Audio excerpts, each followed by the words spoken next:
things up and running. Drank my coffee, the pre-show has run. You know what?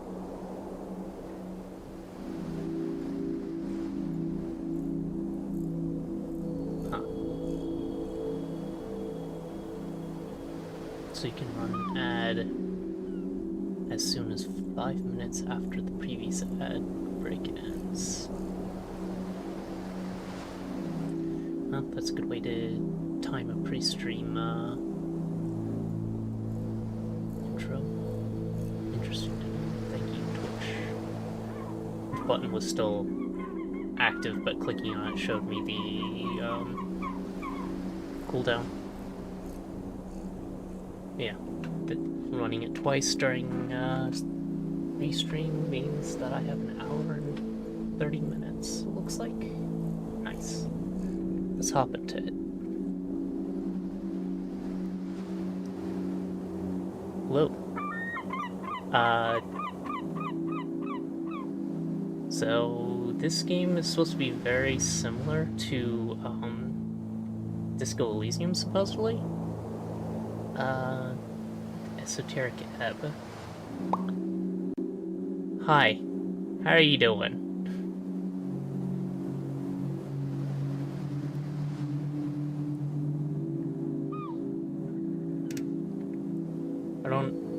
I've seen at least the trailer for it, and it does have that sort of vibe. That's all we can ask sometimes. Existing is the hard part, right?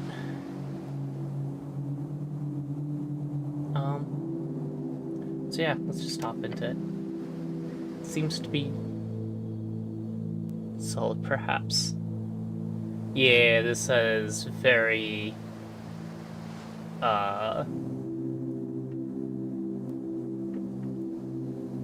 Disco Elysium vibes. Just more D&D focused. Alright, so what do we want to do here?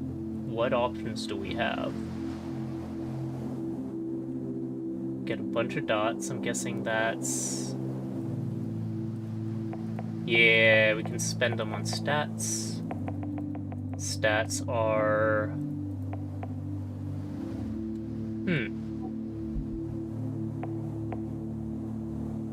What it... I thought 8 was 0, not 10. Otherwise, this is D&D. Yeah, this is very D&D. Oh, you even can have a max of 15, so it's specifically okay.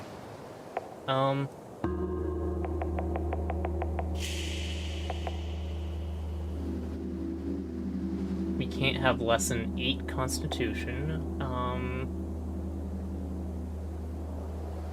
guessing that has to do with our background. Yeah, +2 Constitution, +1 Charisma. Got it. What do we have? We have... Interesting. Punching bag, the one it started us with. You're a farmer son who grew up in the city. Of course you'd be an outcast. Took time, but eventually you figured out how to cope with it. That's a good click.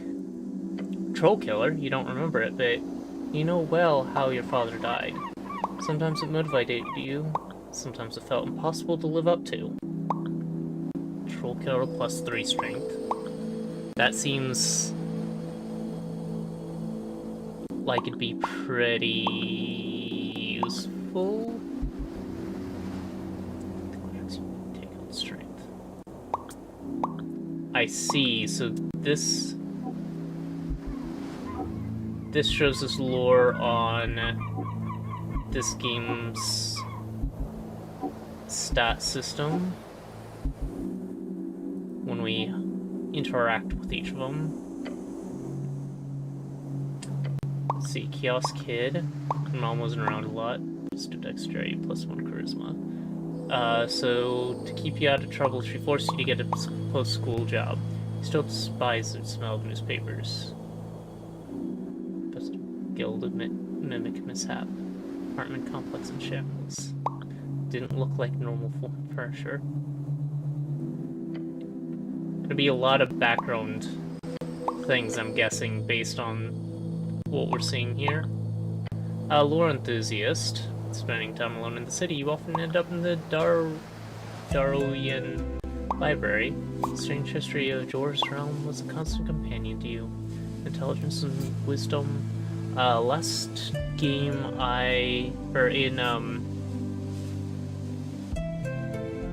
in Disco Elysium, I started out with, kind of intelligence and wisdom, I think. To try... Yeah, encyclopedia. I ran with to try and piece together the world during my first run. I think that was a decent way to do a blind run to figure out what all was going on. I don't necessarily know if I need it as much here. I don't know how much the world matters as much as it does in Disco Elysium. Trouble is, inevitably you won't end up in the wrong crowd. Extra charisma is always good. Really picked up on slang and radical terminology, doing anything to get real friends. +1 intelligence as well. Little weirdo, you were a novelty to them. The boy who would do or say anything for their attention, for their approval. After 2 or so years, you got quite good at it.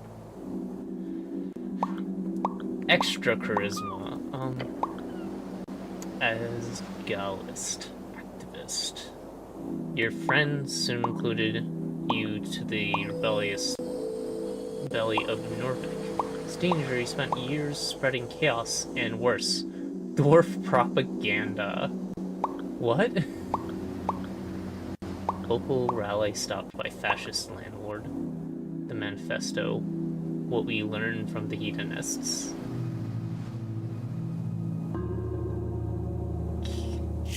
Rock and stone. Oh, you mind yourself. Wasn't even a first click.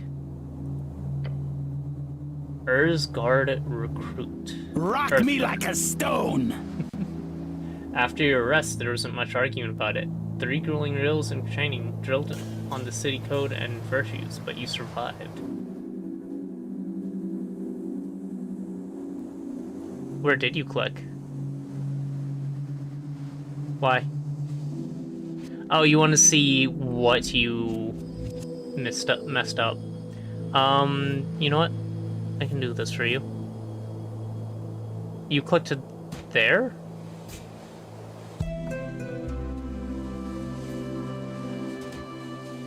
I'm actually confused. That's... Oh, that would be the place you clicked afterwards? Were you going through a series of squares, or is it actually off?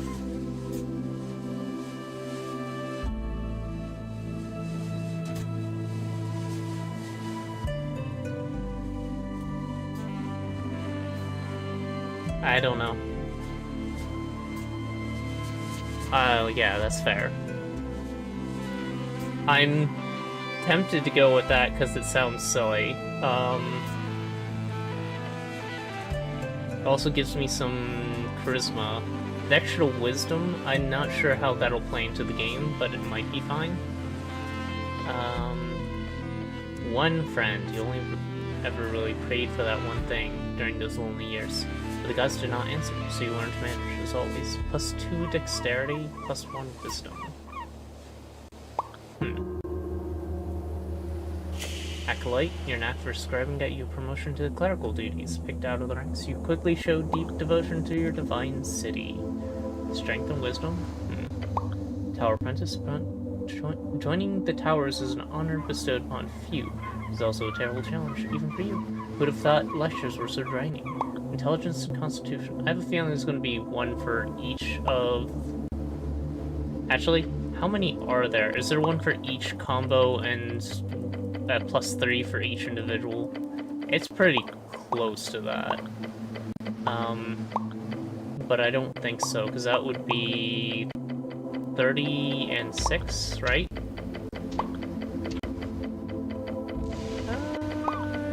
It's not 30. I don't think.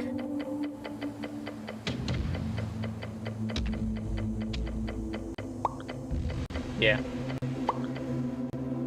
It's just close.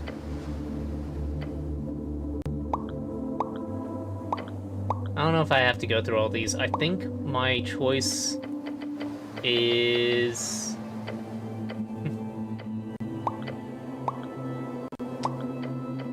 I like Little Weirdo.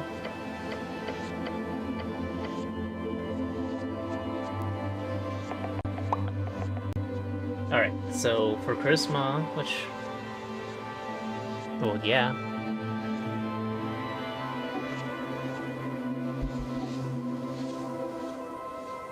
So, Charisma.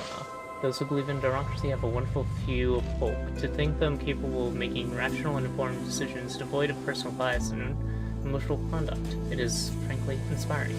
Nicholas Darrow, Memoirs of a Statesman. Charisma measures your eloquence, confidence, and ability to navigate social situations of any kind. In short, it is a force of your unkempt personality. But you don't need to know that. Smooth talk your way into any position of your liking. Can be affiliated with any known faction or thought. Reality is molded around your will, like a chameleon. Become a social operator. Become anything you need to make everyone finally love you. I'm fine with taking a little bit of manipulation. We don't know what's going on. Let's make it be in our favor. Wisdom. Large crumble upon their heavy homes. Okay. Mystical filter at the crucial points, though small rise to the occasion. Halfway to foam. You know, it'd probably be more useful to go through uses and roll.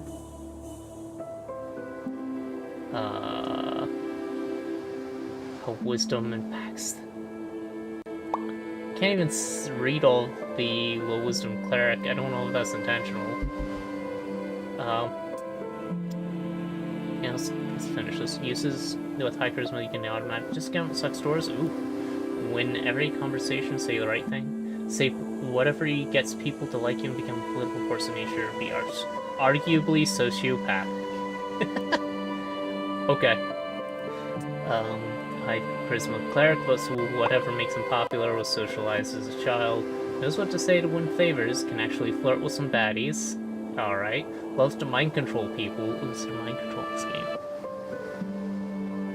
Sees truth as a suggestion. Has no soul. Wow. Okay. Low charisma cleric isn't very likable, doesn't know how to act with people, fumbles the baddies, hears conversations, is like the opposite of skilled warrior, has no style. This game has opinions. Alright. Wisdom is probably the next most useful all-arounder. Let's see. Lore. Wisdom measures your awareness, intuition, and ability to understand the world around you. To feel it, you may not know why, but meeting the gaze of another grants you an empathetic bond with her. Her wants and fears, her dreams and hopes. You can read people, for good or bad, and pick up details others would pass on. This is very much a compliment to charisma then. Is your belief that in the heart of all folk, to give and share what you have and to be completely and utterly selfless. It is the only true road to redemption. Gods only know how hard you try. Honestly, that feels useful.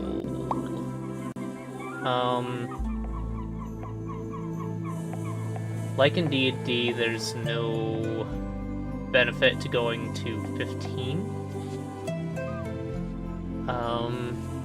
Except that when you get your next stat up, you'll be that much closer to the next actual useful step.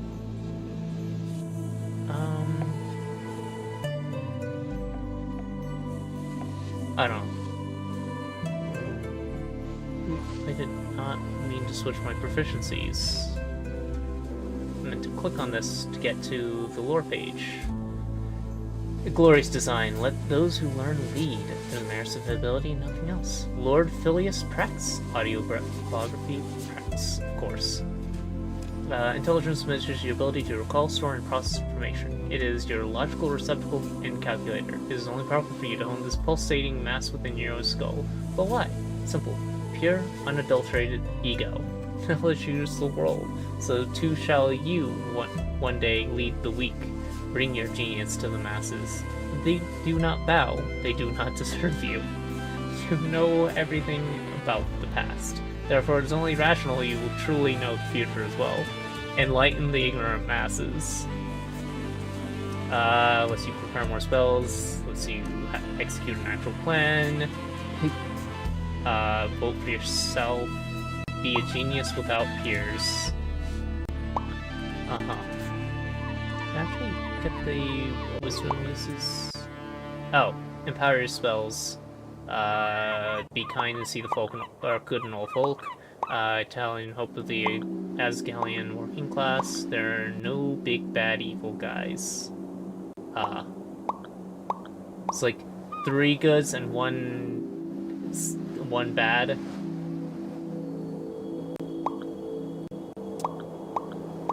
High Wisdom Cleric, boasts of the Asgalian Orca party, hates nothing except hierarchies. Embraces his feminine side, it follows his bleeding heart, masters primal magic. Primal magic, interesting. Reads body language like a champ, notices all details. Below some cleric is a fool, mysteries cues all the time, does not think about the lower class, does not get people, fails at spotting traps, is not aware of where he is, like what's going on here, I'm so confused, there's this... That's definitely intentional, that it goes over the edge then. Roll. High intelligence cleric folks are the best wizard. Me, of course. Nice 6. Despises and envies the gods, solves every mystery with ease. Sherlock Holmes. Masters arcane magic. Spouts historical facts for hours. Is dismissive towards those lesser. Knows everything. Low intelligence cleric knows nothing, is both ignorant and confident. Oh no. Makes up tidbits to seem smart, is barely sentient, cannot intentionally solve mysteries. Is an idiot. Duh. I'm fine with being an idiot. But I think I'm going to go with a average on that. I should take a look at...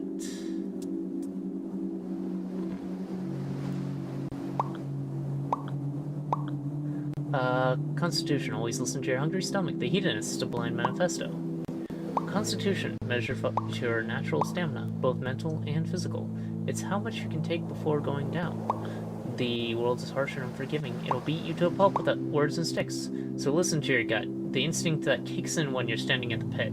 It is a voice that speaks nothing but bodily truth. Every choice you make, every motion you can accumulate can be traced back to the lower half of that stomach of yours. Follow it. Retain the mortality of fleshy logic. Simple, easy, truthful. Uses.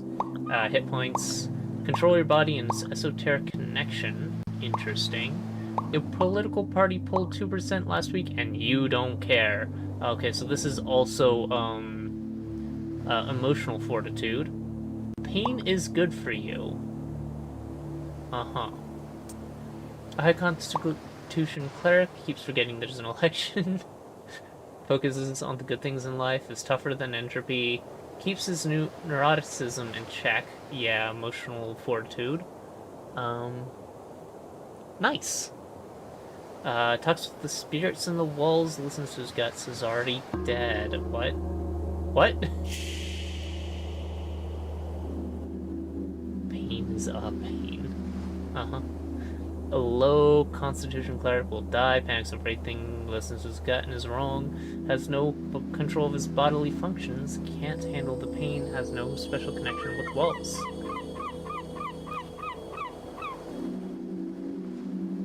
Okay. Based on this, I can tell that my parents' cat has high constitution, because he keeps talking to spirits in the walls and clawing at the portals to try and get them out. I don't know why cats like walls so much.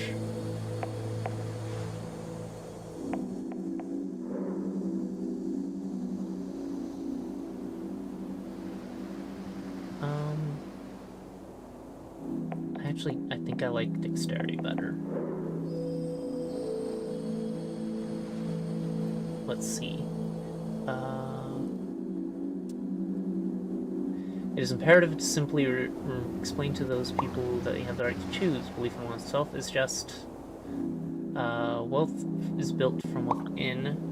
Merodach Moonwatch, sights beyond reach. Dexterity measures natural reactivity, balance, and poise.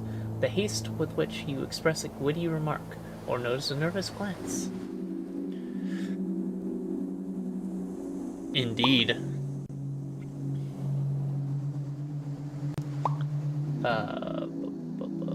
It's a nervous glance, and of course your ability to gracefully avoid the consequences of your action. It's all about risk versus reward. Oh, too bad, you're gonna have to play this board. It is that feeling of self-preservation when everything falls apart around you. To grab as much as you can while the grabbing's good. To progress through towards a new future full of freedom. So those who look out for themselves can prosper and survive. I promise you, no one else will. With enough dexterity, you can steal anything. You're making a compelling argument to switch up my build. Pick through lofts and sneak and dodge traps. Roll initiative and react quickly as a dashing rogue. Become a malicious Republican revolutionary. Just run away, dummy. And just like that, lost the compelling argument. That would be intelligence, I believe. High dexterity cleric, votes for the revolutionary freestriders, collects piles of shiny coins, acts first in every encounter, avoids trouble before bruise, always says witty reply. I would think charisma would be witty reply, but fair enough. It's out for himself, takes big risks, and wins every time. A low dexterity cleric takes big risks and fail every time, doesn't notice anything in time, stumbles over his own feet, drops the ball figuratively, literally, is slow, mentally and physically, is dirt poor, very embarrassing. Okay. And strength, of course. Every shipper knows a song that bells up the river. Earth lives in that sliver of land. Torn as lament, folk prayer. Strength measures your natural body prowess alongside a testosterone-fueled mindset. As a man, it is only proper for you to hone your figure and his capabilities. But why? The search for meaning is as vital as the struggle towards competency. Luckily, you already know your cause. To protect the innocent, to lead the weak, to sacrifice until nothing but your bones hit the pavement, to literally die. Become a zealot. Regain your honor. Set out on your divine mission. That's an interesting write-up. Okay, I like that. Higher strength allows you to equip extra items, be violent or manly, and useful in encounters. Religious.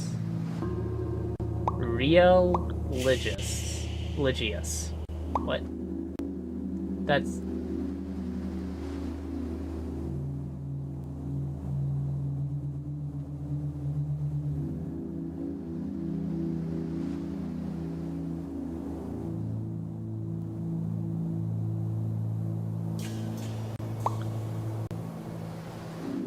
Same. Religious fervor. Unless religion is in this game, I think that's a typo. Wisdom. I think you mean wisdom.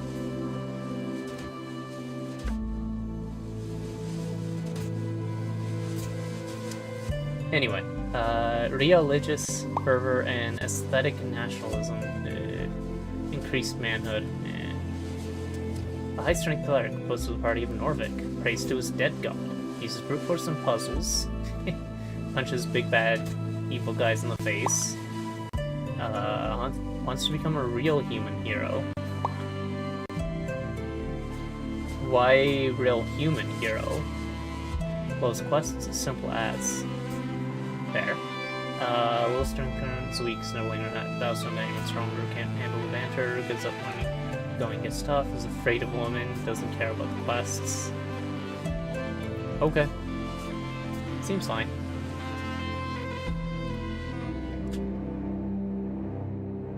"5 days until the first ever election."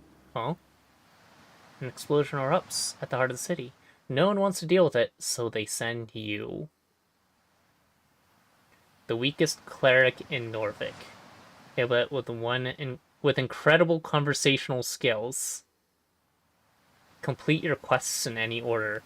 Don't be afraid to make interesting choices, and remember to always play the winning side. Interesting. The campaign will take you from level 1 to 6. We'll play for about 5 to 8 sessions. It's been a good journey to put this together. Hope you have a good time. Chris, only 6 strength. Just avoid going solo in the dungeon. Okay, so the intro changes based on your choices. Speak with dead. Interesting. You get the semblance of life and intelligence to the corpse of your choice within range, allowing it to answer the questions you pose. The corpse must still have a mouth and can't be undead. Yeah. As a cleric, isn't that like kind of... Well, I guess clerics aren't inherently strength dump stat, but usually they're constitution wisdom, I want to say. I think that's right. With wisdom being the most important one. Why would I need to rely on my own strength when I can rely on my god strength and the strength of the party?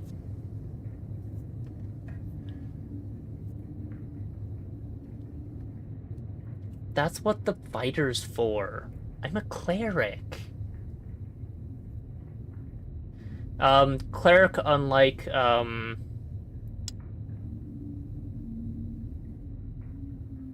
fuck.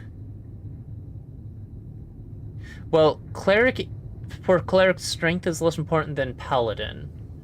You can have very weak clerics and it still fits in with a lot of the builds.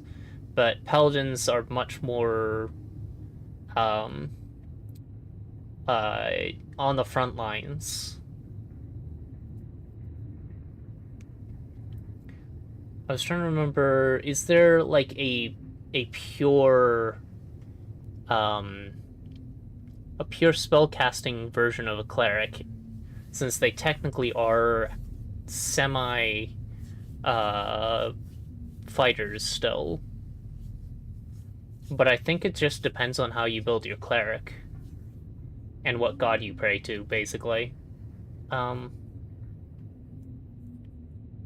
Sorry, spell fails if the corpse was a target of the spell within the last 10 days.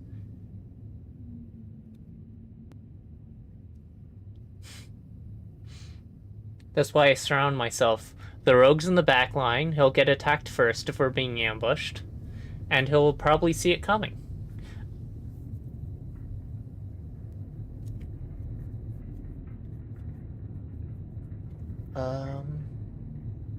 Until the spell ends, you can ask the corpse up to 5 questions. The corpse only knows what he knew in life, including the languages it knew. Answers are usually brief, cryptic, or repetitive. And the corpse is under no compulsion to offer a truthful answer if you were hostile to it or recognizes you as an enemy. The spell doesn't return the creature's soul to its body, only its animating spirit. Thus, the corpse can't learn new information, doesn't comprehend anything that has happened since it's died, and can't speculate about future events. That's... Is this straight out of the D&D handbook? It's very similar. To include having components listed. I imagine it's not a direct copy of the text, because Wizards of the Coast would probably go up in arms. They tend to be litigious about everything.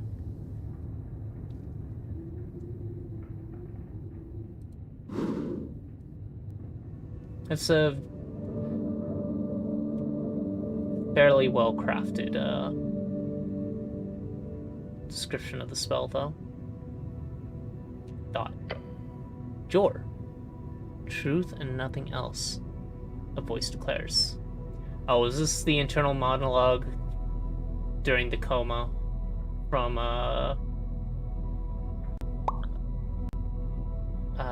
Disco Elysium, basically? What is your name? Successful Ragnarok. I actually succeeded in an intelligence check. Okay. DC 8. Ragn? Doesn't sound right. Wait. Is that... Okay, I would very much appreciate if these rules didn't actually say whether it is successful or not. Unless it's obvious. Because this actually being a failure and calling itself a success because I'm not smart enough to recognize it would be a good way to do this. I'm gonna go with Rag. Doesn't sound right. No. No one calls you by your name. Oh. Failure. Okay. Yeah, nobody likes you. Boo-hoo. What? You're often referred to as cleric. So my name is... Yes, speak it. No. You say nothing. Another question from the darkness. What is your occupation? What is this, an interrogation? What is an occupation in this context? Work. Getting paid for labor. Doesn't you have a job? Something really important? No, probably not. Your class.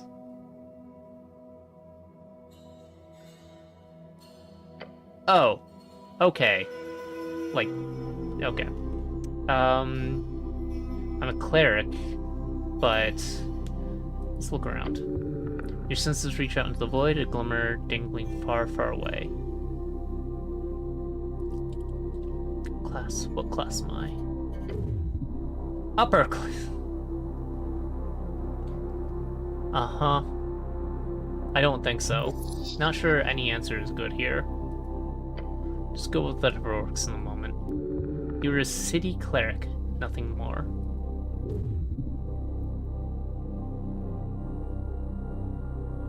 That was bad. And awful at everything. I'm definitely a cleric. I'm awful at everything. Probably shouldn't say that out loud. Putting yourself down is not a great way to get people to love you. Unless you're very manipulative about that. We'll try. Continue. Takes a while before the next question is poised. What is your current goal?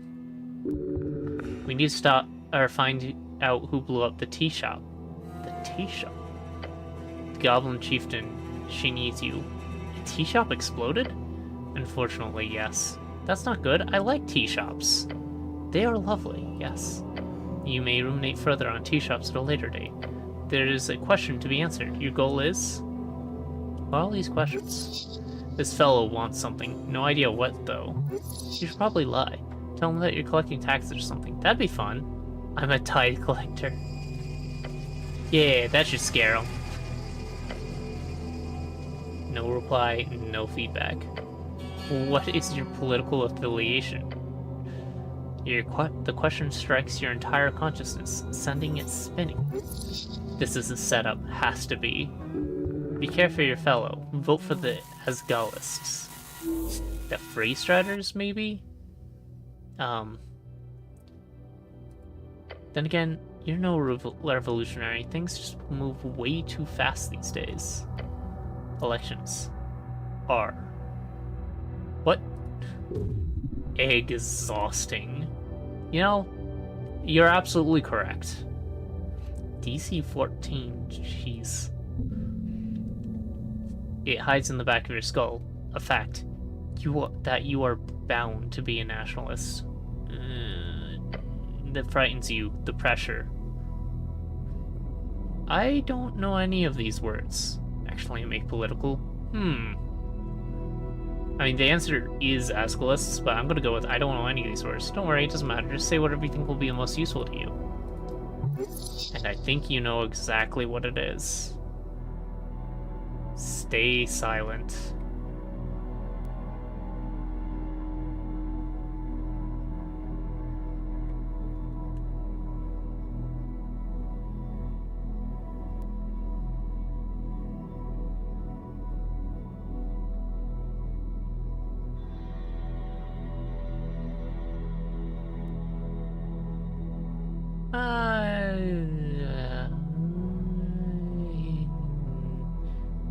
This will get me lynched. Perfection. No one can get mad at you and everyone will love you. What did I just miss on the side of the screen?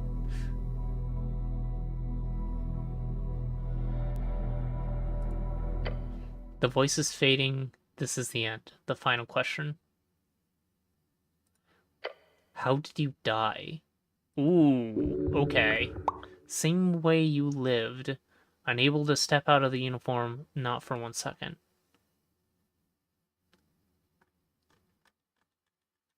Ow. That's my answer. I was the subject of the spell that it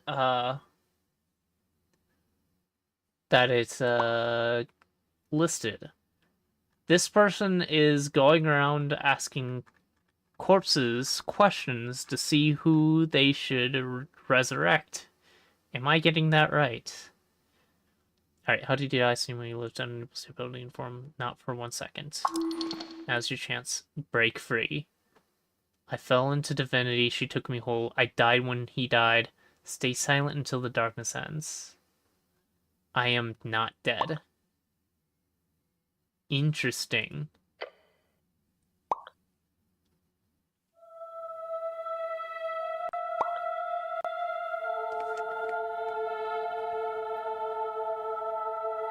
Why is everyone and their mother named Chris?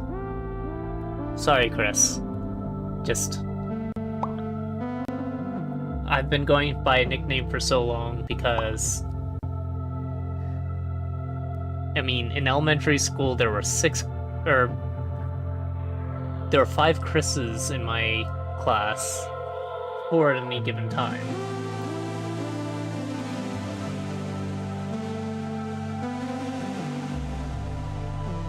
And quite literally, I do mean, and their mother. I know 3 mothers named Chris. Though one of them goes by Tina instead of Chris.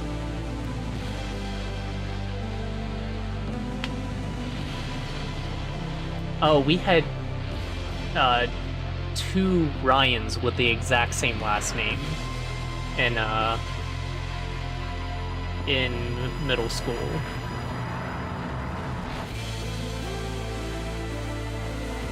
It's not an easy one to have nicknames for, too.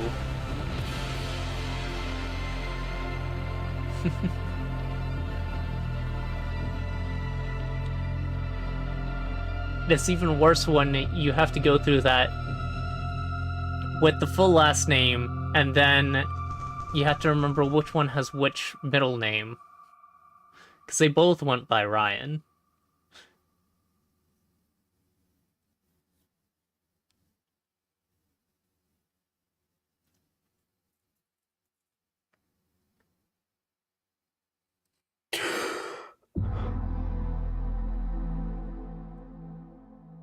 I am not dead. Fresh start. Your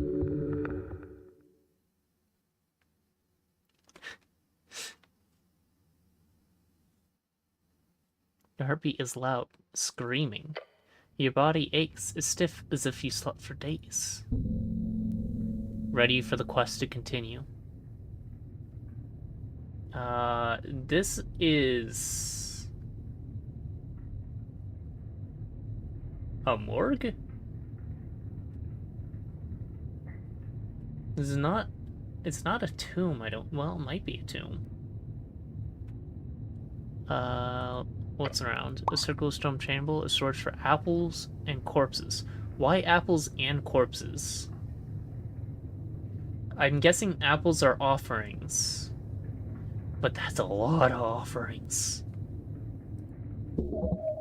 Those piles of apples. Is this Tolstad? Check my stuff. What stuff? Okay, starting empty. Your hands started on your pouch and uniform. Panic, sweat. No spellbook, no mace. Face it, you've been robbed. Your legs shake, tears begin to form. Deep breaths. Your belongings are surely here somewhere. Wait, what's this about a quest? I get a hit point from that? Oh yes, a quest. Interact with the highlighted words to receive a glossary entry.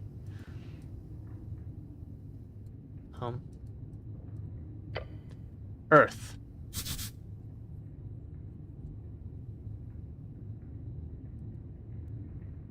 Interesting. So this is mechanical involved. I don't know what popped up the first time, but that was a journal entry. DC 1, success, Earth, your god. Do I remember everything? Yes, something is off, but your memory is intact. Okay, so that's different. Your quest was given yesterday. Remember, the tea shop. The tea shop? Yep, the tea shop that blew up. Easy job. You'll be done in a day or two. Just a job. Ah, so I've done this before. Quest! I like those. Wait, how much time do I have? So to be clear, I need to figure out who blew up some random tea shop.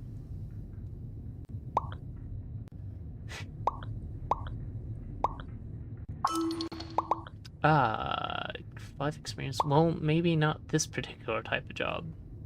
Your previous experience lies in some basic Earth Guard militia service, as well as a few years at the Towers. The Towers, home of the Order of the Arcane Clerics of Norvik, known as the Oaken. Order of Arcane Clerics of Norvik. Oaken. Clerics. Cleric, a servant of God. Deeply devoted and spiritually connected.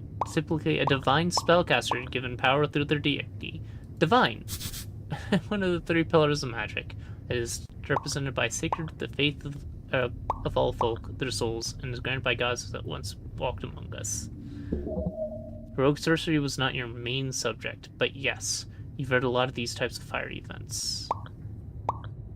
Oh, rogue sorcery as in the explosion on the tea shop. Got it. They are not too common these days. However, this incident does not appear overly complex. Quest, I like those. They dangerous. You may not like it. You might not make it. Wait, how much time do I have? Until the election, duh. Which is in 5 days. Time only advances when you make new choices in dialogues. Okay, so this is exactly Disco Elysium then. So to be clear, I need to figure out who blew up some random tea shop. Move on. More or less, but you've got like 5 days to do it, so no stress. There's also bullshit politics involved here. You'll love it. There's that feeling again. Which, the feeling that you're about to enter a path from which there's no way back. No way back. That doesn't sound too good. Good or bad, you won't know until you reach the end. It's very ominous. Can't I just not go on the fate will guide me to a... These are all the same. Can't I just not go on that? You feel dizzy.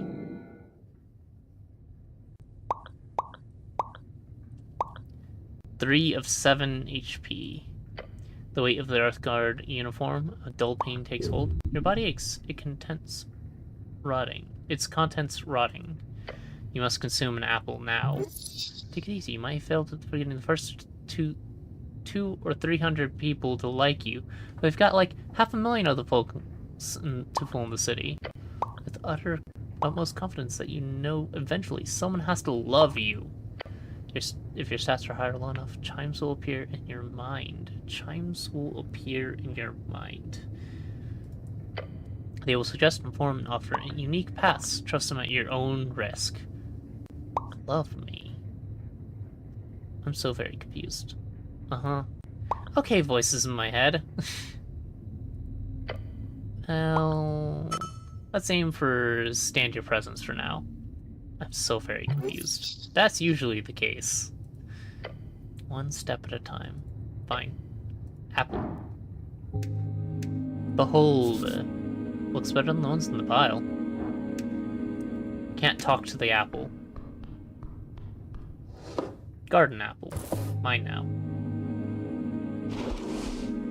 Let's see. 1 HP.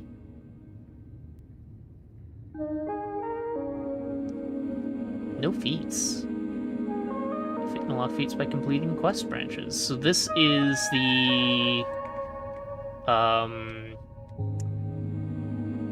thought cabinet then, I'm guessing. They used feats instead. Deep storage. I'm gonna eat this. No reason not to have higher HP. What do we have? Those are empty, and helm, practically your face. Do not take it off. What? I cannot take it off? No, I will not. Okay, fine. This isn't yours, is it?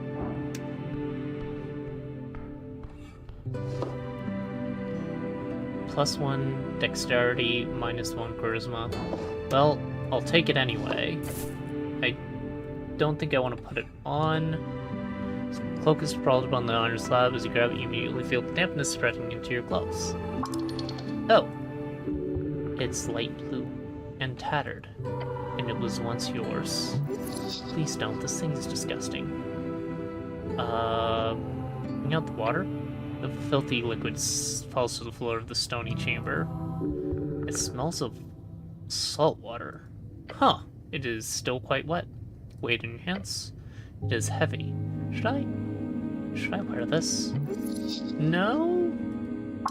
Of course you should wear it. Yep. Hood is the perfect tool for any decent rogue or ne'er-do-well. I'm only moderately dexterous. This wolf is a little damp, so I have to wear it. I mean... But I'm not a rogue? Sorry, the word I'm not a rogue is not in your vocabulary, actually. Please rephrase. This is not one word, though. So pedantic. So unrefined. Shut up! You reach for your fancy red pouch of holding. The cloak easily slips inside into the extra-dimensional space with a satisfying slurp. I really love my pouch of holding. Gods, I can fit so many things in this thing. Yes, you're very lucky. This kind of magic item can go upwards of 10,000 crowns. The Norvorkian crown, the main coinage in Norvik. Norvikian crown, the official currency of the Norvik. Suffered heavy inflation during the years after Earth's passing. Meals somewhere between 5 to 20 crowns. Troops' month's rent is 100 crowns. Spellbook is 50 crowns. An average salary is outside the city is up to 300. Average salary inside the city is up to 500. I think that puts a crown at about a silver's piece in D&D. I think that's the right amount. It's like a day at an inn is 5 silver pieces on average. I think.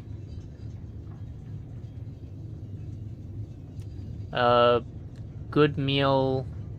Actually, no, this would be copper if a meal is 5 crowns.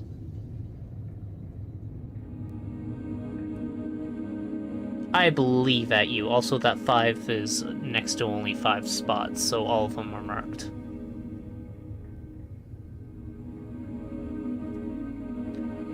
So I don't think it is actually probability time.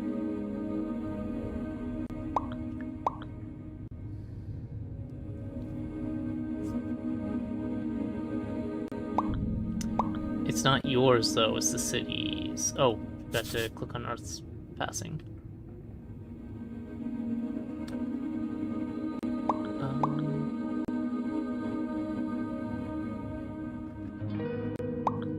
Oh, the pouch of holding is the city's. Okay. Earth's passing, the day your god died. Norvik used to celebrate this with fervor when you were little, as many fanatics believed he would return if they hosted a truly legendary feast. Interesting. So we actually... Do we know for a fact God is dead? And is God still able to provide our powers then? Earth's passing to drink and feasting with the family friends once moved to ignore the darkness of the winter outside? Or is that like Persephone passing into the underworld? you can't just use it for anything. Back to the bag of holding. This be useful to be able to section out what of this is, like journal entry stuff and what is the ongoing conversation. Shut up, it's yours. You can do whatever you want with it.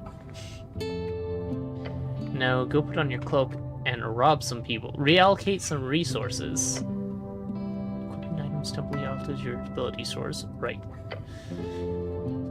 So, equipping the cloak gives us 1 dexterity, which does not bring us to a meaningful amount. However, it does decrease our charisma, bringing us down past a meaningful amount. I don't need the penalty in exchange for no benefit. Please don't put it on. I'm glad it is visible. Oh, hello. Tulsa.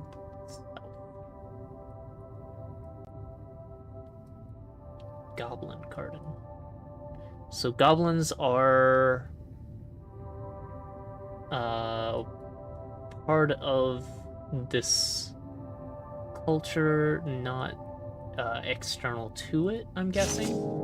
Questing tree, interesting. The tree drop that blew up. Election week. Politics isn't really important for you. It's at one single time whenever the topic comes up. Being apolitical sure is neat. I have a feeling it's going to hit me with the centrist. What's the right word? Shaming? Centrist shaming for selecting apolitical. It's Disco Elysium was real hard on all things centrist. Ooh, we have Cure Wounds. Amount of spells in your spellbook. I don't have a spellbook. We've established that it was not on my person.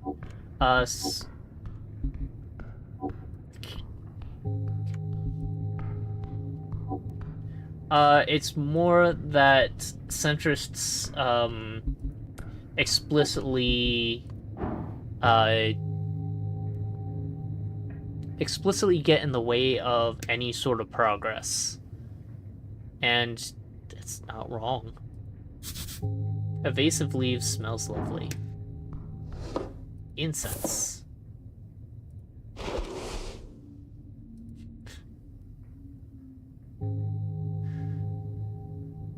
Yeah, well, Egghead definitely wasn't centrist, that's for certain. Can be used to recover first level slots. I have all 30 of my first level slots. Let's engage with the corpse. Hardcore to the hardcore. Indeed. You spared a blue rag. It's draped over the outline of someone. Sir, you can't sleep down here. I see. You must be normal to take naps down here. Check under the rag. Underneath you find the cold corpse of a human. What's a human? Human. Tall and beautiful, like yourself, known as the pest of the coast by those who are less inclined to reproduce like rabbits. The coast, known as Jor's Realm. It is a strip of land divided into 8 bands. The further inland you go, the closer you get to the infinite wastes. It is theorized to be a ring or a half-sphere due to the bend of the horizon. What? Band. An esoteric divide splits the circular coast of Jor into 8 geographical areas, commonly known as bands. Each band has unique esoteric and natural traits, and stretches from the coast to the infinite wastes. Esoteric, the magic of Jor and his strings. The coast is infused with it. Jor, The name of our realm. Also the name of our legendary wizard who created it. He died during the end of the Gate era. Wizard. Oh, book-learned arcane spellcaster. Typically plays drawstrings by memorizing and executing esoteric rituals and chants. Arcane. One of the 3 pillars of magic. Again. It is represented by the forces that make up all of esoteric events. Those who play drawstrings tap into these powers, programming the laws of existence around their whims. Drawstrings, the ley lines, okay, ley lines, of esoteric power that hold the realm together. Thinning blonde hair, unkempt facial hair. Yeah, this guy looks fresh. Like he could just sit up and talk to you. The DC yes, of course. DC is how hard it is to make the roll, I know. If you select a dice choice, then roll a 20-sided die. If you get the same or higher than as the DC, then you succeed on that roll. Examine them closer. I have a 50-50 shot. Actually, at 10 DC, I have an 11-20 shot of actually getting this one. I'm good with corpses, right? What do you mean? I think I've been trained to handle them, right? You know exactly what you're doing. Thanks, intelligence. You are wrong. Formal training is for people without true talent. Alright, you mostly deal with paperwork. Paper and ink, baby. Dreadful work. Wow, -2 DC. You believe in your non-existent abilities. Failing the intelligence check made this easier? I love that, actually. And...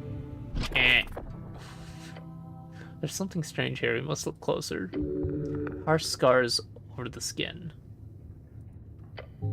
Signs of being either a hard worker or a careless worker litter his skin. Make sure to check the back as well.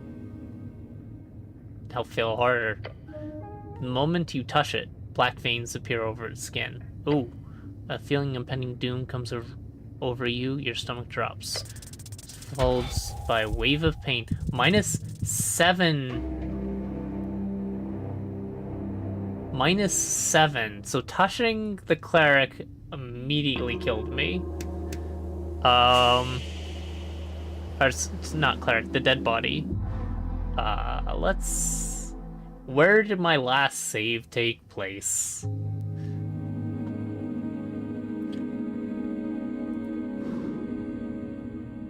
Before I picked up anything. Awesome.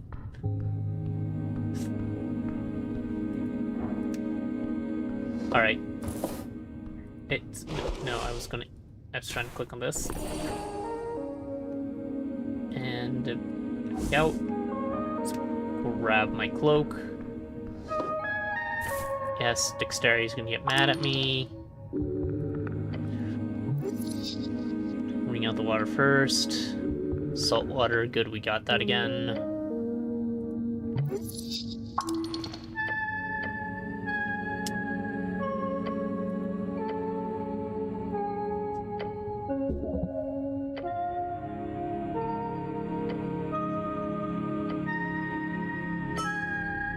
Experience again.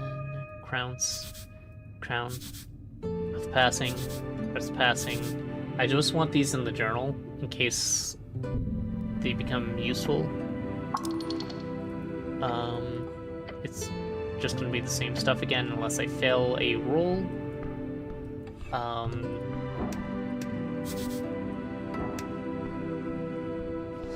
Take that incense. It's a corpse under a blanket. We actually understood that this time. Let's talk to it. Insert blue rag. Nope. Check under the rag. Human. Ghost. Dance. Esoteric. Same thing. Jor. Wizard. Arcane. Jor strings. Alright. And... I'm good with corpses, right? I want to see what this... Like, I've been trained. You know exactly what you're doing, so that makes it easier. A hero is not afraid of getting hands bloody. Got it. I'm a master of corpse craft. Indeed. Really. Same benefit as I follow Earth. You are TH. Apparently. Who is a dead god. Then I'm closer. I actually succeeded this time. There's something strange here. There's no regular gentle repose. Close, but do not move the corpse. Our skin, our scars, sign of evil, cause of death appears not to be directly visible. No blood trauma either. Considering his age, the shape of his body, this man most likely died of common disease or internal failure. It's pretty broad and vague. Squints. Now as you stop cutting, that's all you're gonna get. Except, there's also marking the right leg. What are you squinting at?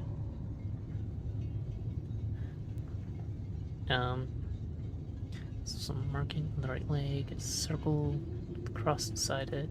You call that marking of PR. Potential revivification. Oh, right, this guy can be revived? Seems so. He was most likely died during care and was granted immediate gentle repose.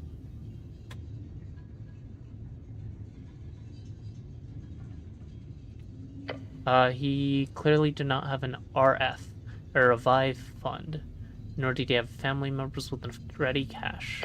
Perhaps he's just an unlikable fellow, who knows? Fair enough. Cover up the corpse once more. So I could cast Revivify on this guy? It's okay to loot him, right? Who is this guy? Why is he here? I should stop bothering this corpse now. Let's go with who's this guy? His hands are calloused, he's built like a sarcophagus. Just a man, a dead man. Why is he here?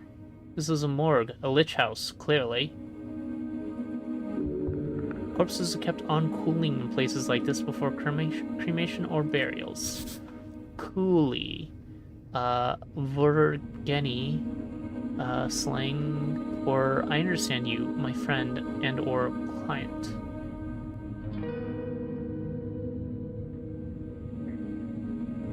That's not... What?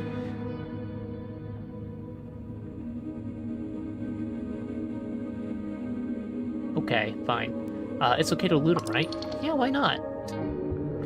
You can suffer the loss of moral integrity. Moral integrity? It's a dead guy. He's not gonna use stuff, obviously. Not like the guy will complain. But don't go around talking about it too loud, okay? Grave robbing is frowned upon by some, even these enlightened times. Either way, you will not get in any trouble, so no one would know. So I could cast Revivify on this guy? Potentially, yes. Although the question is more akin to, why should you? A third level spell slot is a valuable resource. Why waste it on some blue-collar corpse? That's terrible. If you can, always save a life, or bring it back. That is always the right choice. Of course it isn't. Ignoring the fact that you cannot simply spend your power on any old fool. There are a million outcomes to resurrection that could lead to a negative outcome in the world. Resurrection, active. Yes, of course. That's what that means. From a weak revivify to the legendary true resurrection. True resurrection. That one can bring you back with any amount of the person, and will regrow any missing parts. That's right, true resurrection will uncircumcise the corpse, despite your good intentions. Revivify, third level. So, Revivify's third level true resurrection is a legendary skill, which... Our 11th legendary spell, which I think that would be 9th level, right? Depends on their god or god, one of the two. I think I think quite literally True's Resurrection would bring back your foreskin. That doesn't mean that your god wouldn't require it to be gone again. I don't think any D&D gods actually specify that, but also I've never used the one book that would have that in it, which was a third-party one. If used within 60 seconds of death and the body isn't too ruined, target is within 60 seconds of death.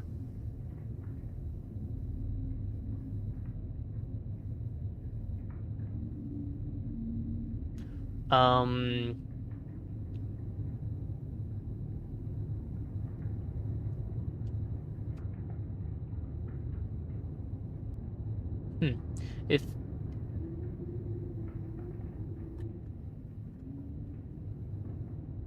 so, it's definitely not been 60 seconds since this guy died.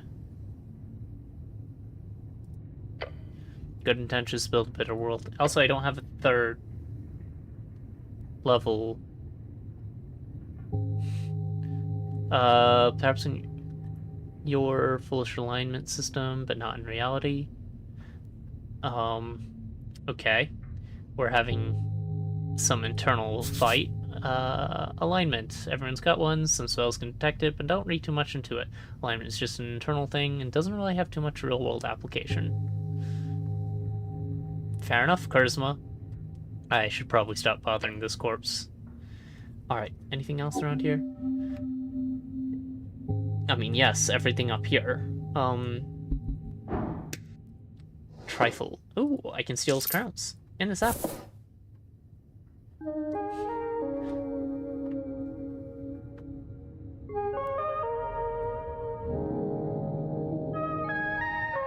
$300 pieces. You've counted a corpse in the lich house. It's fresh and ready for revivify. It'll cost quite a bit of money to bring it back. Almost a month's rent. Is it only 300 pieces for revivify?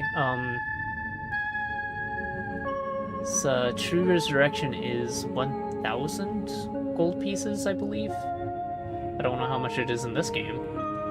Specifically, you have to get a diamond that is valued at 1,000 gold pieces, if I remember right. That diamond is burned in the casting of True Resurrection.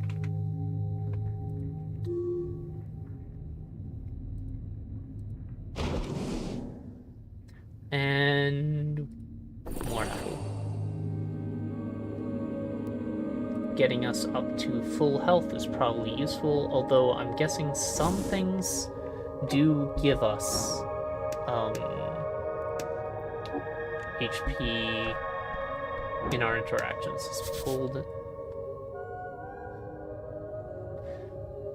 Those aren't mine. And I think they're all Granny Smith right now. Sure, let's engage. The runes, Tequilla Sunset you approach. The color is faded. This monument is hollow, void of all life and divinity. Huh. My horse is covered in rotten apples. That guy up there looks like a corpse. No. Wait. The apple guy. You mean, is there a apple farmer at the farmers markets, or does the guy who is at my house getting apples go to the farmers market? I don't know. Because I don't actually know. But these apples are not from the farmers market. Sacred shrine left in the states, insult to Earth and all of its people.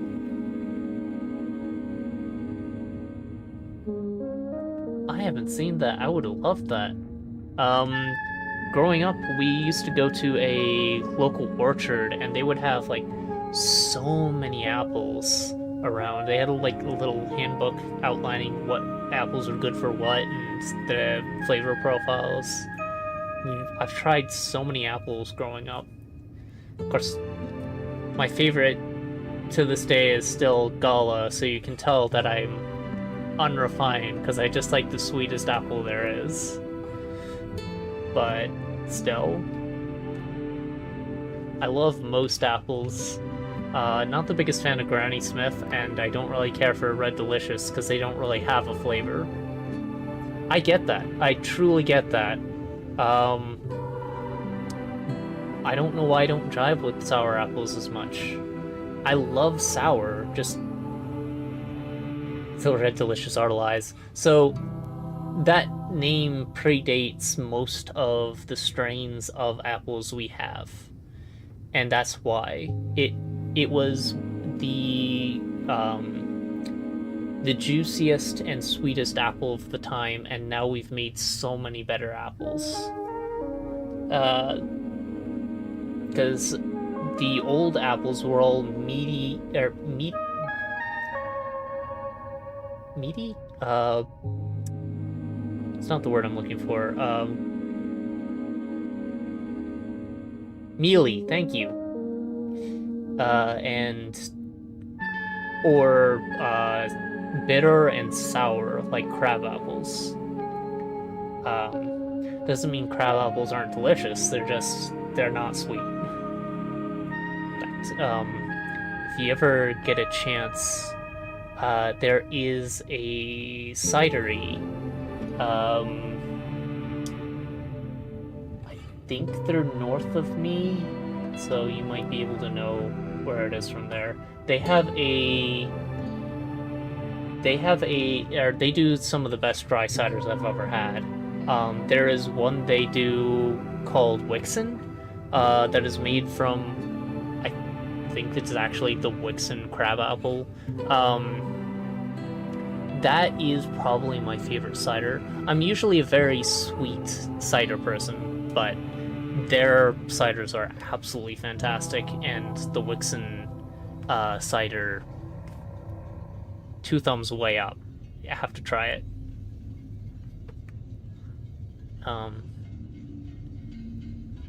Anyway, I actually apparently had too much coffee, so I might run ads and be right back.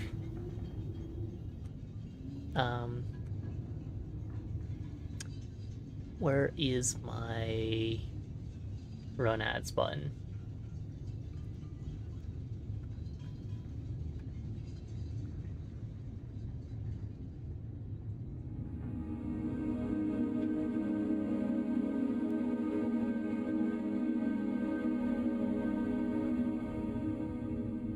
Here.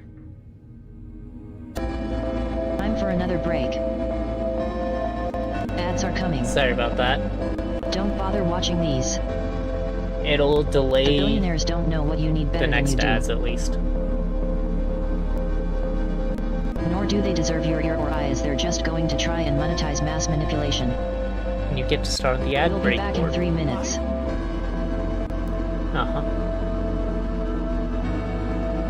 Enjoy. I will be back.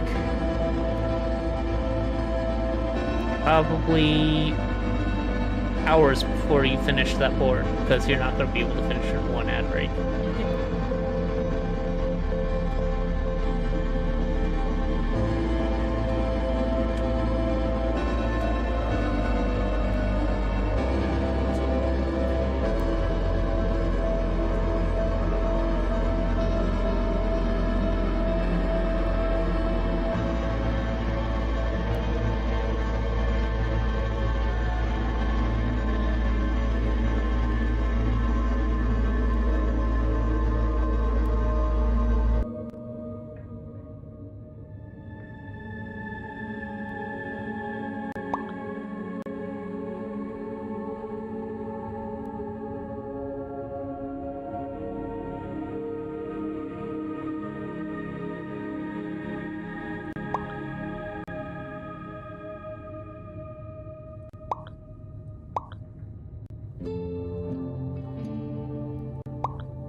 Did you win?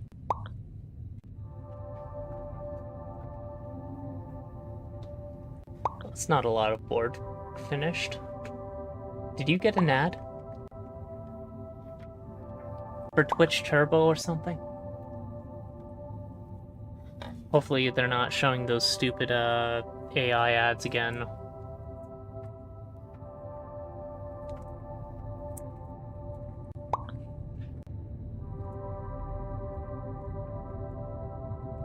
Congrats.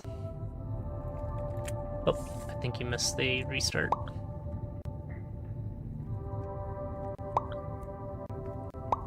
I really do need to put in that emoji smiley face to click on to restart instead of having the text be it.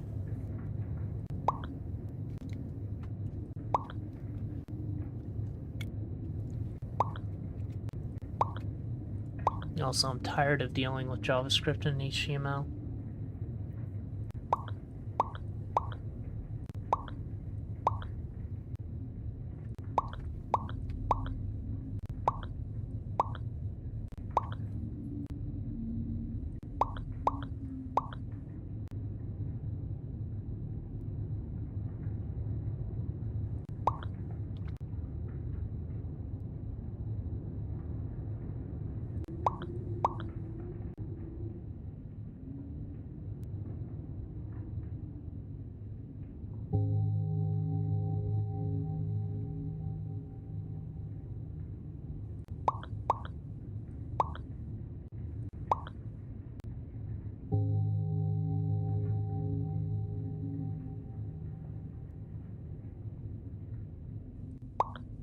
Okay, okay.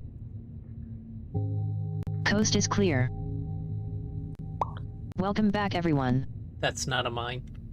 I hope the ads weren't too egregious this time. I suppose that nose is mine, isn't it?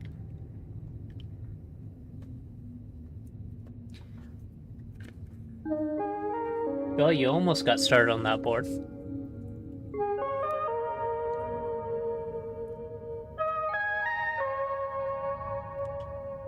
Goofball. Alright. A sacred shrine left in the States and insult Earth and all its people. Indeed.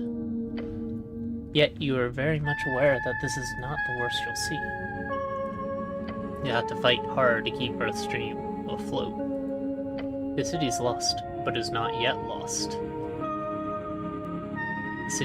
This city is lost, but is not yet lost in bold. Okay. How poetic. You're also aware the city is very much in need of change. Change from what? An honorable lifestyle? A peaceful city for humans to prosper in? Change from stagnation and a mire of decay. Strength is a centrist. What?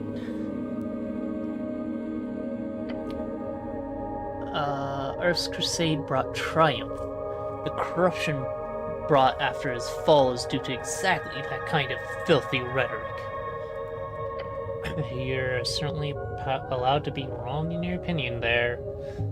Stop complaining, it won't solve anything. This is giving you a headache. Remove the apples, leave them be.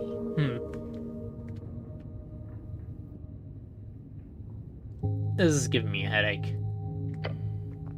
Politics is exhausting. That's coming up again, okay. It's probably from our failure on the last time. To remove the apples. Does not take long for you to move some of the nasty apples away from the front of the shrine. A small improvement, but big in the heart. These old things are still around? Huh. A remnant of blindness and decay. Okay, intelligence. Are these rare? No, you'll find shrines like this all over Norfolk. I haven't clicked on Norvik in this. Okay. Central city of Skani. That's new. And the last bastion of humanity. It was founded upon the end of the Greek conquest in 468 AE, exactly 70 years ago. So it is 538. Don't know how much that matters. Askin, one of the 8 bands along the coast. Got it. It's the cold mountainous realm, as is your home, also referred to as Ascani. Can I pray here? To what exactly? There are many gods listening to our prayers, always. Just remember that they may not respond so clearly. So I can pray to some random god? You may pray as you wish. There's an internal element to that is underappreciated.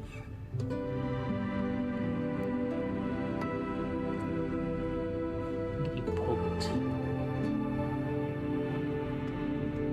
What?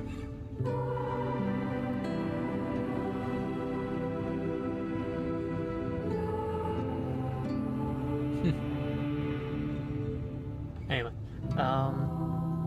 you know what? Why not? The shrine towers over you. To cast spells, you must first prepare them at shrines. Got it. What other gods are there? Many. You know a few. Earth, father of Norvik. You've devoted your life to following his footsteps.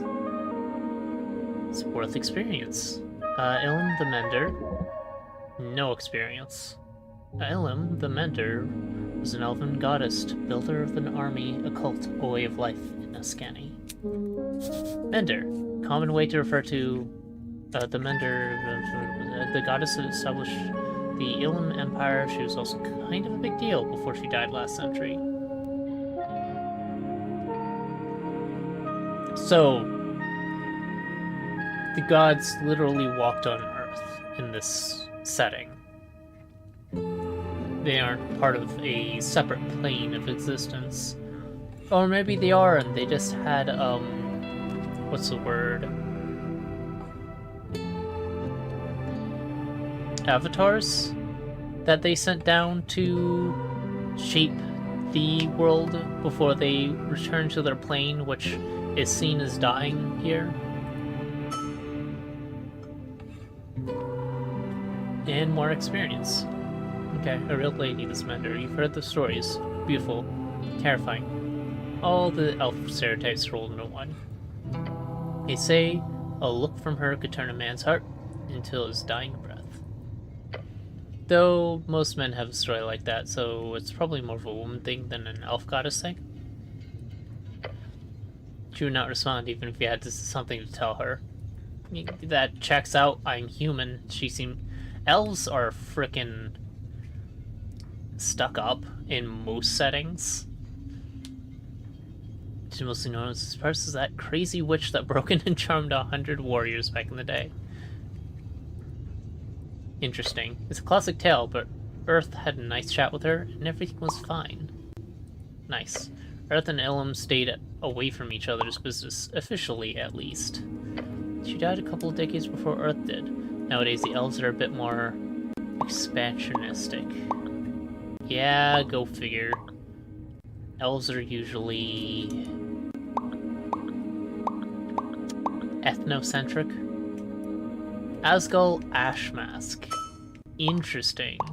Dwarven god of exiles and egalitarianism. Nice. A dwarf of low caste born in the Lek Miraz tunnels. Or Lekum, I guess. When he attained divinity in 443 AE. Interesting. He crushed the kingdoms and forms the Asgel Folkhelm Forge. On his death in 470 AE, a great civil war broke out, resulting in the exiling of all of his followers to the surface. But his influence was felt all around the Undercoast and above, and his exiled dwarves spread Asgelism to all corners of Jor. Undercoast is a nickname for the Undersea Coast. Undersea Coast? The gravity reversed cavern, sea, and archipelago. Right underneath the coast, dig down far enough and you'll end up passing through the gravity flip, and then you can make the climb to the Undercoast. Interesting. So we are in a semi-flat world, or we're in a hollow world.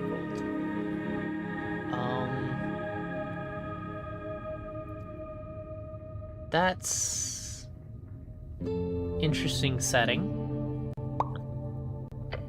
His followers do not pray to him, for he is not even seen as a god by most. I like that. Okay. Even though he divinity is apparently a thing in this world, having humble beginnings and achieving divinity and people recognizing you as a leader and appreciating your rise to divinity more so than your divinity itself. That's how I choose to interpret that. Tokig the Gambler. A trickster. The type of god only famous for his ridiculous ploys. Tokig the Gambler is often seen as a silly goblin myth.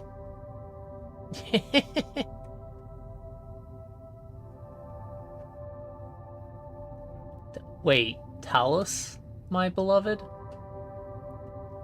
Tokig the Gambler is often seen as a silly goblin myth. Trickster goblin who united the tribes of Vescani during the Divine Era, most famous for cutting off his right hand to fulfill prophecy. Well, you know, we have to pray to let's go gambling, which I still don't have as a stim. I should fix that. Short green got climbs and fangs, little monsters. Got 3 tribes in Norvik and are considered somewhat civilized. Okay. Of course. I have not played any Elder Scroll, actually. I should play Morrowind at least at some point. I know, right? My uncle was obsessed with Morrowind. I'm surprised I've never actually tried it. I think it was Morrowind. Not, shoot, what was 2? Because Morrowind's 3. Right?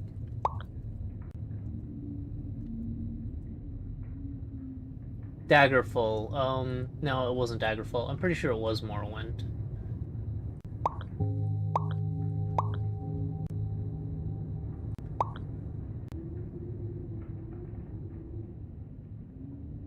Wait, did more? Oh, there we go. Sorry, I had to look at what it was on. I don't think it was a DOS game. Though, I'm sure he played through Daggerfall.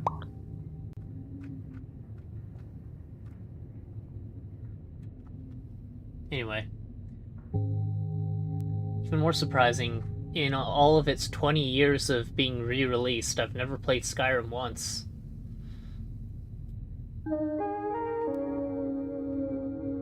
I've watched a decent amount of it, though.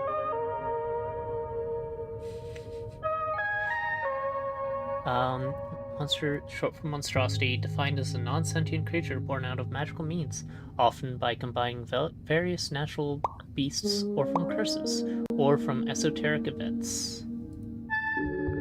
In truth, there are few goblins who still worship him after the conquest. The correct way of referring to a historical event in which humans founded Norvik. Most humans, however, refer to it as the Reconquest. The Reconquest, a historical event in Norvik. It began with Earth's landing in 466 AE, and is said to have finished by 468 AE, when Earth finished eradicating the trolls who roamed the ruins of Taulin Catel. It is a point of contention if it should be called as a request or just a conquest, as no humans had ever lived in the location before. Definitely conquest. Now, are trolls actually a problem, or are humans just horrible? Don't know in this setting yet. Also, 466 AE, what is E here? So A is usually after or anno, actually, in the year of.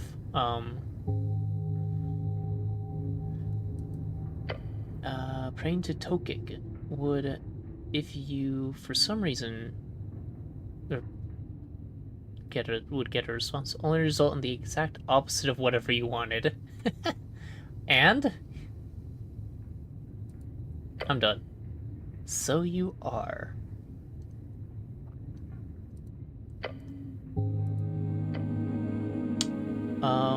Wait, can't I heal here? Through divine assurance or something? Not precisely. The gods not usually grant divine interventions for minor injuries. Do you think they care? That is absolutely valid. If you want healing, you have to do it yourself. With the power channeled through Earth? Yes. Come on, is it really channeled? The guy's dead. Faded. Gone. You're most likely simply handling some esoteric leftovers smudged on the strings.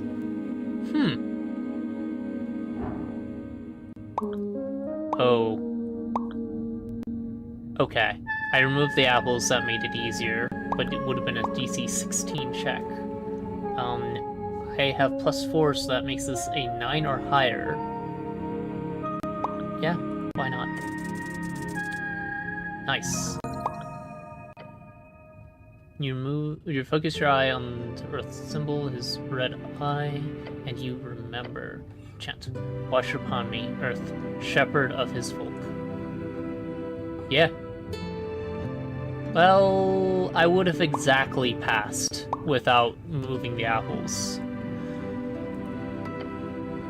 You're filled with the spirit of nostalgia and power. Let me pick up the burden and lend me your strength. Yeah.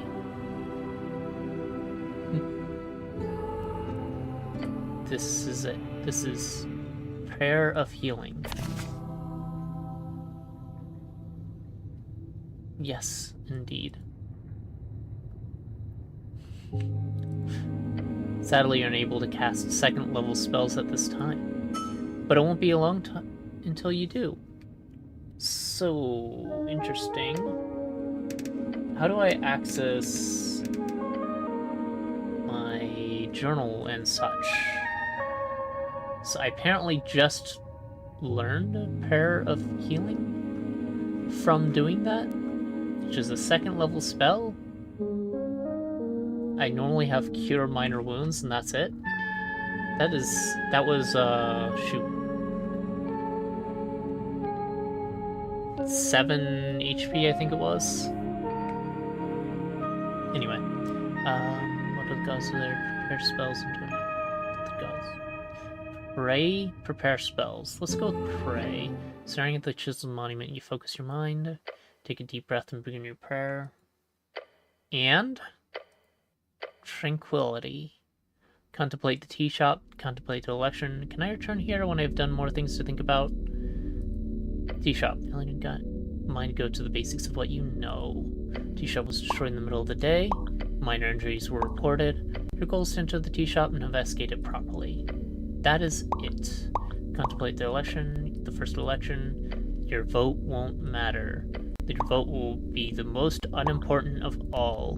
And those around you, what they will vote for, and you might find or ask those around you what they will vote for, and you might find your own voice along the way.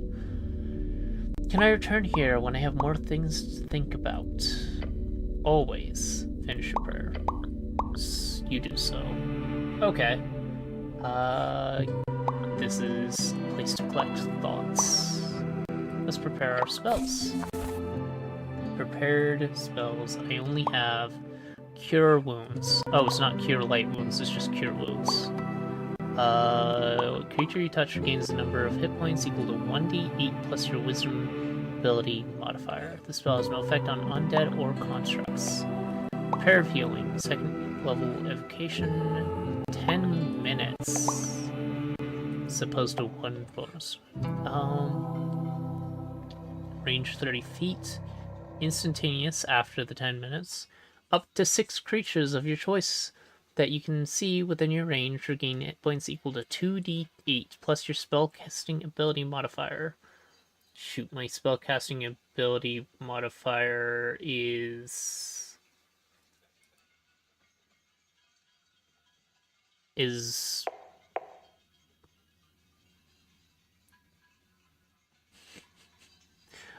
I wish I could cast it on you. Oh, I have 0 cantrips. Wisdom or intelligence modifier, whichever is highest, plus your proficiency bonus. Okay. So it would be wisdom for me.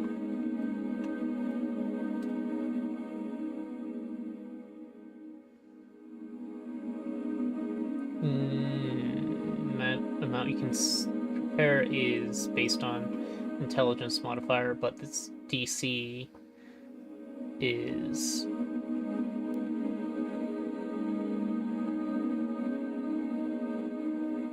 is it going to choose whichever is higher, or is it dependent on what class of spell it is? Doesn't wisdom ability modifier, spellcasting ability modifier.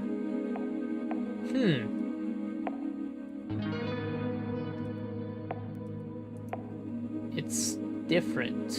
Whatever. Then yeah, I need to prepare Cure Wounds.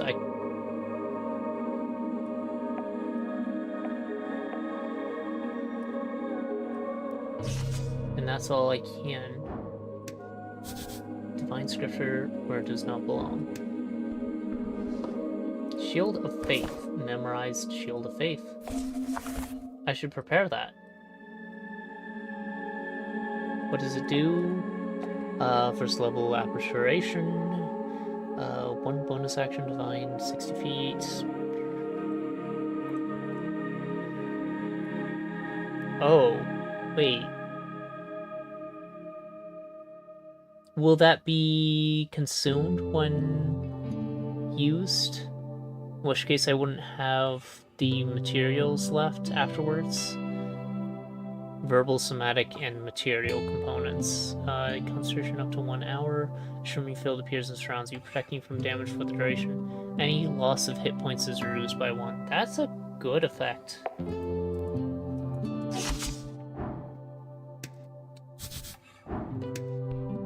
It's no longer covered in apples, but okay. Prepare spell. Both of these. Because I have 2. Actually I have 3 slots I can use. Because my class level is 1. But my intelligence modifier is 0, right?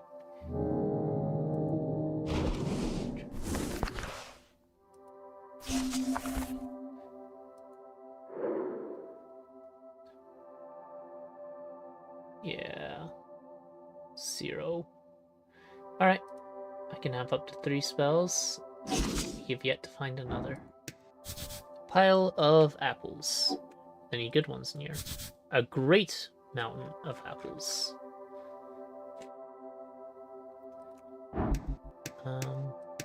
Engage. Stare at a pile of apples. Walk away, if you know what's good for you. Whose apples are these? Maybe they're grown somewhere around here or below. Below?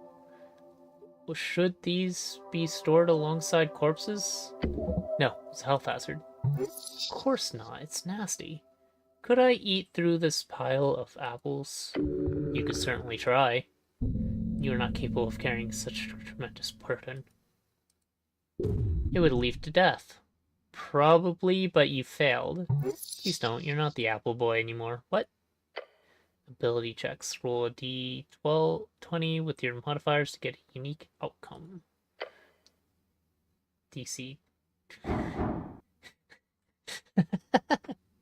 That's a lot of apples.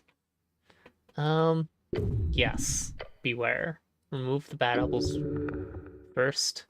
Hand swipe over the surface of the apples, carefully plucking away any signs of spoilage. And now we could actually eat.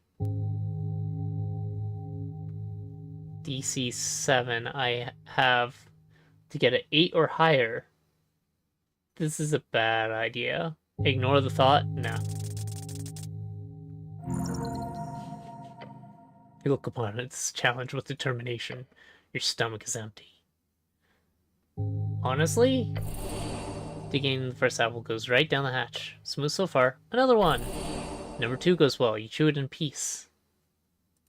Now the third. Yep, that sure was an apple. Going smooth so far. Next one. That one was harder. Your stomach fights the taste. It's getting difficult. One more should be fine. This is the limit. As you shout onto the apple, you feel a jaw ache. Your hands shake. Apple overdose. Dangerous stuff. No such thing. Come on. You feel refreshed. For a moment, at least. Pile of apples towers over you still. You barely made a dent. Yes, look, eat the apple, apple boy. Feel sick. As you feel sick, you feel something sticking out of the pile of apples. Piece of paper? No. It is a spell scroll. We got another spell! Dancing light. Well, the scroll is just for a simple cantrip. Oh well. You quickly memorize the scroll, consuming it into your psyche as you always do. Some people at the towers used to fear your innate power to master magic like that. Huh? Which is understandable, it's pretty terrifying. Wait. That's sorcerer shit. So a wizard always has to keep their book. I mean, a cleric... Clerics call upon their powers via prayer, generally. So memorization is a little bit different. Cantrips are spells that can be casted outside of, at will outside of dialogue, so you don't consume any spell slots. Very cool. It's not prepared, is it? Dancing light, vocation, cantrip, casting time. Does it need to be prepared if it's a cantrip? It doesn't have a preparation slot, so maybe not. Hi, Dash. What is up? You are up on my desk. Uh-huh.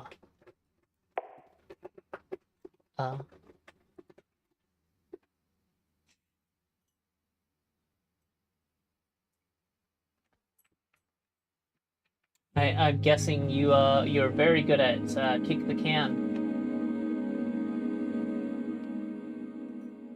Goofball. Alright.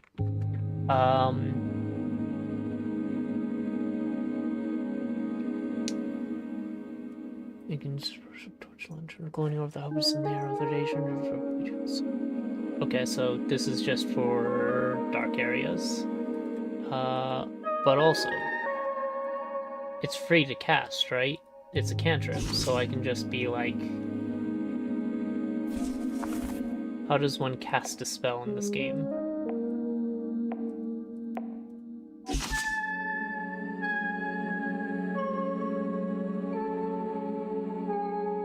Ah.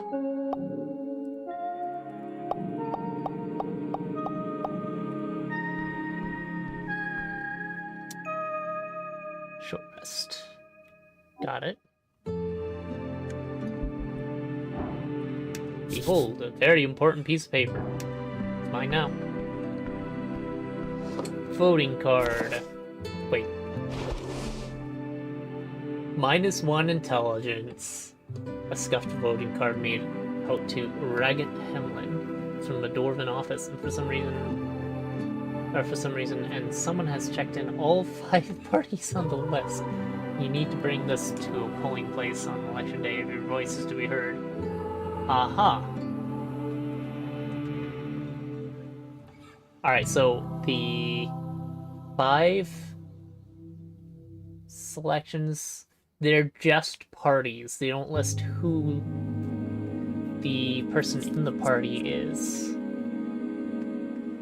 Just the party itself. Yeah, it's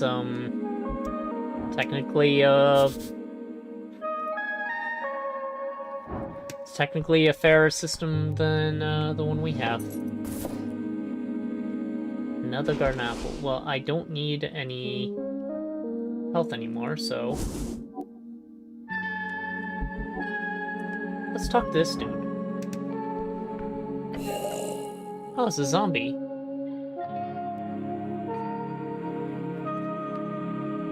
Really?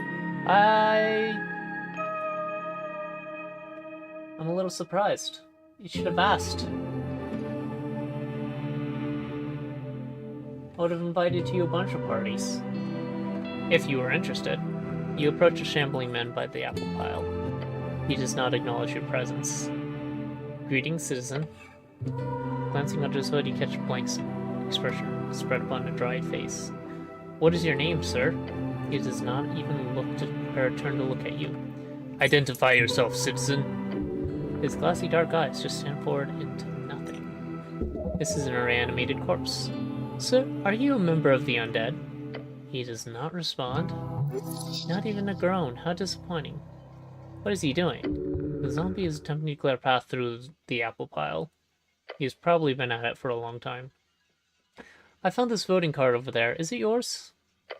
Zombie does not even grunt in your direction. He just keeps working slowly. Pick up the voting cards firmly in your gloved hand. It is indeed yours. Keep it safe. You're very rude. Did you know that? The zombie appears to rattle a bit. Nope. Just found another out-of-place apple.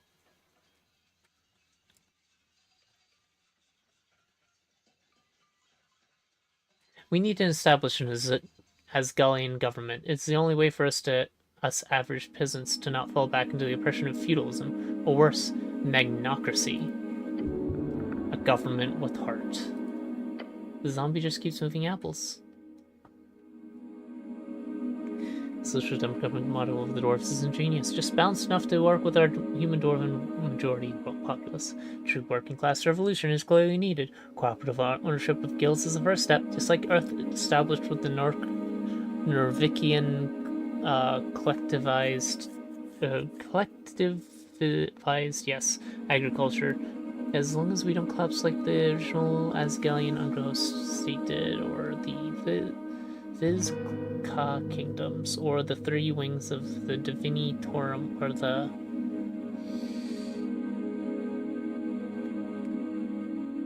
Yeah, the fleshy ball plank does not reply or counter your words. Am I boring you?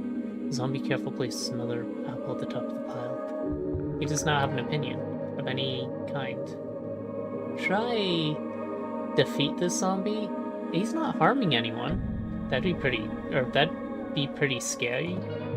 Guy's not harming anyone. Honestly, he's probably a more productive member of society than you. No offense. I'm not gonna attack the zombie. He seems like he has a job. I would piss off whoever reanimated him. Can I not get through? He just won't move. I see. So I can't go over there because of Ash.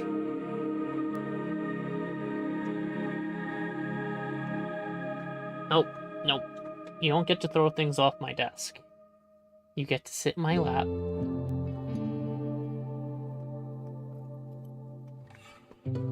You get to sit in my lap.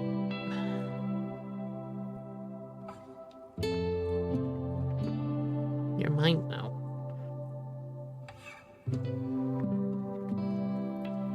Nope, nope, nope, nope, nope. Nope. Squish the kitty. Squish the kitty. Is this what you wanted? Is this why you've been bugging me? You wanted attention? You wanted affection? No, you don't want attention. You don't want attention. You're tired of me? You're tired of me?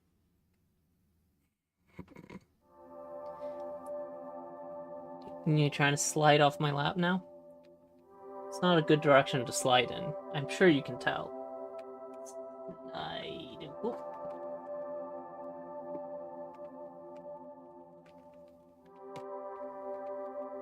Are you done?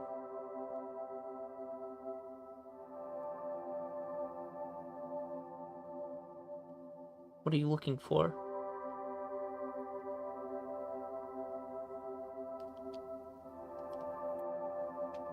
Goofball. Alright. So we can't get back there because the zombie's in the way. I don't feel like I should attack the zombie because that just seems wrong. Let's leave. Behold, a spiral staircase. Ancient architecture.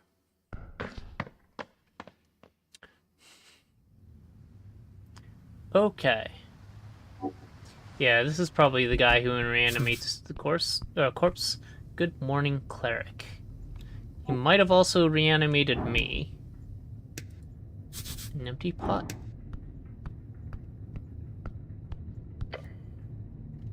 It is empty. Most contain strange herbs or ashes. This does not. The pot was recently empty. You can still see the remnant of dust at the bottom. There is fear. You must grow sturdier. Leave the pot alone. Would that have been the components for a revivification spell? What is the components for a revivification spell in this?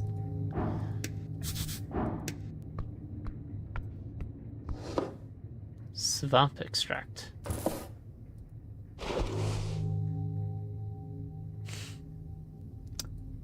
Small fungal spore ball. These can be farmed along the undercoast. They do wonders for your gut. They're not mind altering. Probably. You've got things to go through. Is it a kobold?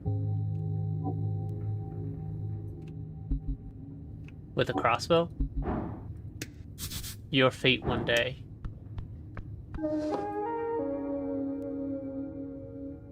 Really? And there's not going to be any comments on that. Alright, hi buddy. What's up? Viskin, local mortician. Lots of runes.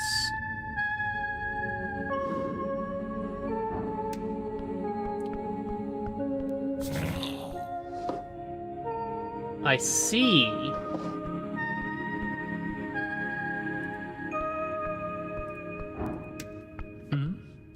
The pale man sits hunched over a stack of forms, busy at work, his pencil slowly filling out line after line. On the top paper you see an icon of a serpentine drake. That symbol is on a lot of official documents of the city. Okay, so I'm not smart enough to know why it is. Up and about, are we? Wonderful. I am Viskin, local entrepreneur and proprietor of this lich house. It appears you don't really belong here, but if there's something I can do, cleric, just let me know. He smiles at you. Yet his eyes say something else. Bow before this creature.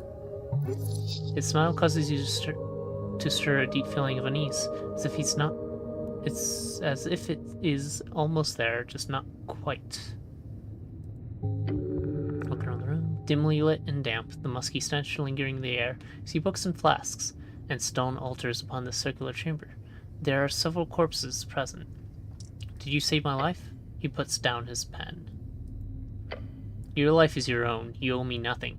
However, I'm afraid to say you've been through quite the turmoil, cleric. Tell me everything. Oh, of course, it must be confusing. Tell you the truth, some fishermen brought me here last night. They'd caught you in their net, took you for a corpse.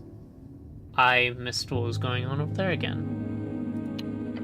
River Takey added, "Not that I blame them. You aren't exactly in prime condition. Prime condition? You're always in your prime condition. Fair. You quite literally live in this filthy uniform. No wonder they thought you were dead. How did I end up in the river? I'm afraid I don't have much to tell. Perhaps you fell off one of the bridges to Tolstad? And that is where we are. Sprawling island fortress in one of the 5 districts in the city. This is in the middle of the River Torna, home of Jor's Pillar. Sprawling tunnel network and water lane to the greatest trade hub in Escani. You're on Tolstad right now. So this is similar to, oh shoot, I forgot the name of the place in, Faerun.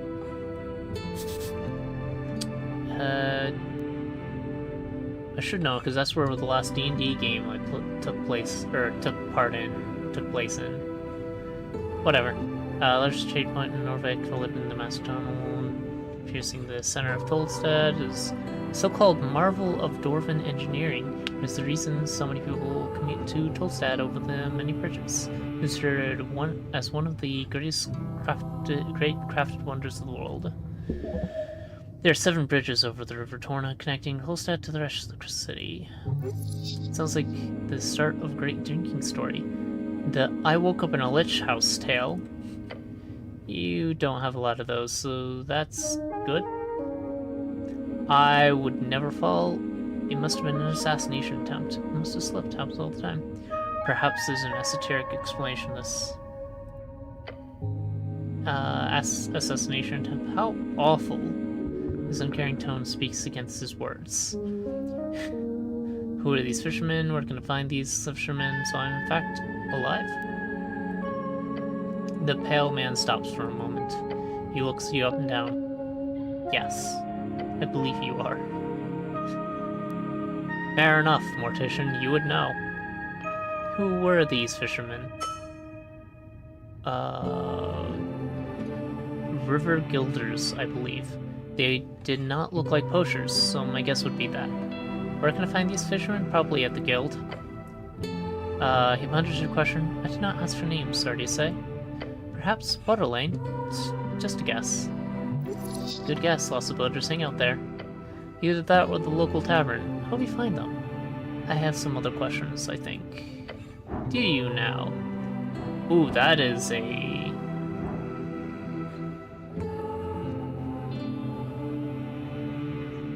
quite a check. Even with my pretty damn good wisdom, there's no way I get close to that. There's a zombie in your basement. Oh, how quaint. No, an undead abomination right below. I understand. We are closely connected with the city below. The undead seemingly wander as they please. City below is short for the city below the city, a phrase used to describe the incredible amounts of tunnels and ruins below Norvik. Lots of monsters and stuff down there. Also riches if you delve deep enough. However, I will have to take this up with Lady Sageleaf. I pay good crowns for HWBT protection. HWBT, the Halfway Bridge Tribe, commonly known as the Halfways, one of the 3 goblin tribes in Norvik, and arguably the most influential, despite their small size, led by Lady Muska Sageleaf, with their headquarters on the Garden Goblin on Tolstead. Goblin Garden, a dwarven-built citadel sitting at the southernmost tip of Tolstad. I saw it on the map earlier. It is now a goblin sanctuary and greenhouse. Interesting. Oh, so it's all misunderstanding then. Good. Huh? Wait, no. I don't actually believe you. What do you mean, cleric?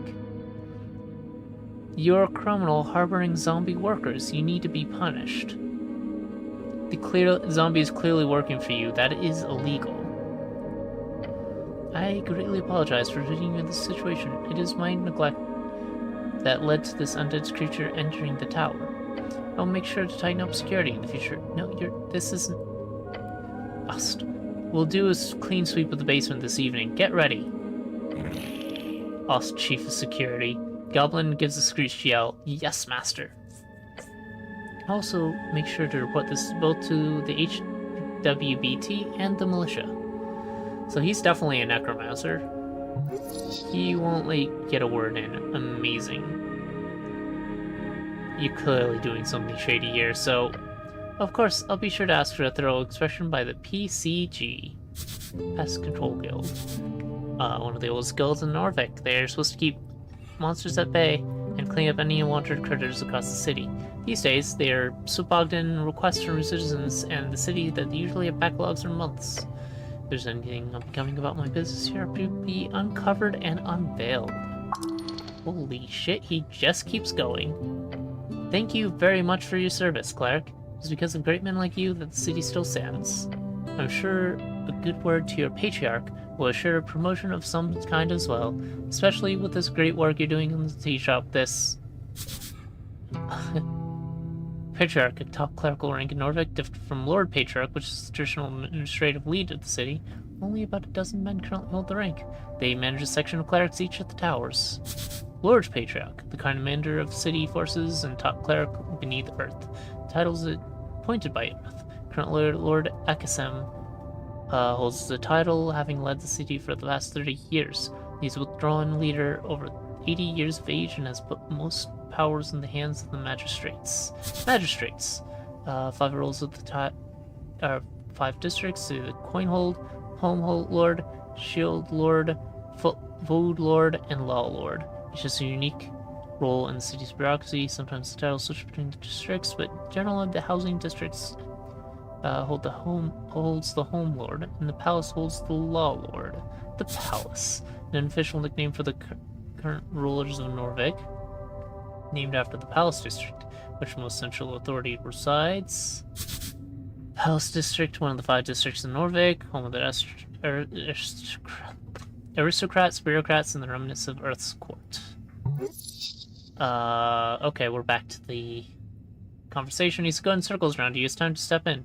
Argue. Strength. Make him shut up. Charisma. Resist his incredible oratory power. Think better of it. Alright. This is my forte. Hey! Focus on the main point. Illegal zombie, go. Stop. I know what you're doing. The pale man opens his mouth to respond. The zombie did work on your property. Closes his mouth and looks at you. It was picking up apples or something. That's the violation of the bone purge. Yes, I am aware. Then the Hellman takes a deep breath. He reaches below his desk and brings forth a pouch. An isolated incident. It will not be repeated.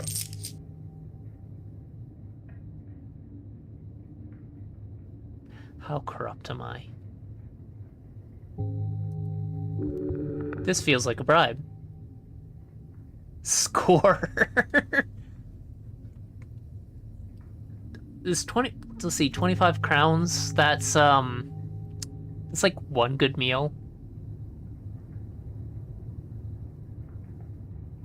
Am I that corruptible? It's a 1/4 of a month's rent, according to the intro.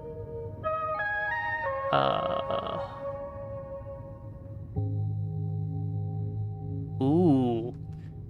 That's a good point. Alright.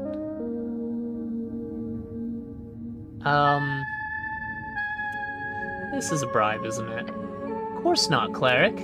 As a city cleric, you obviously have the ability to accept a dagsboter on behalf of Norvik. Dagsboter, Dwarven for a day fine. Some people call it legal exhortation, but it really depends on the district.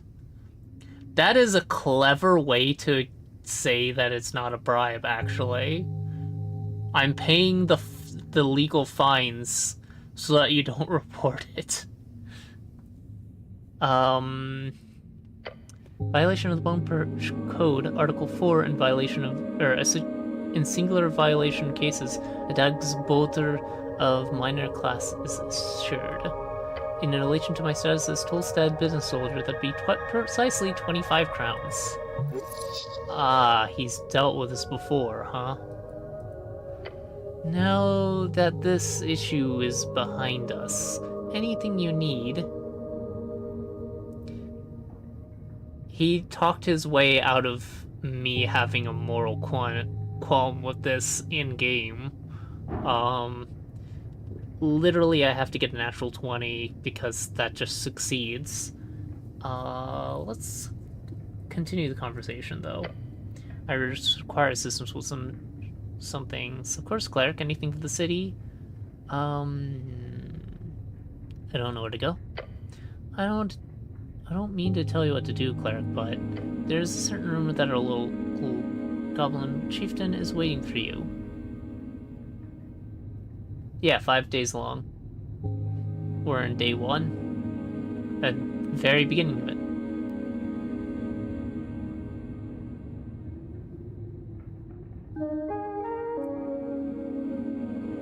I mean... Do I have a whole 125? So he only gave me 25. Goblin Chieftain.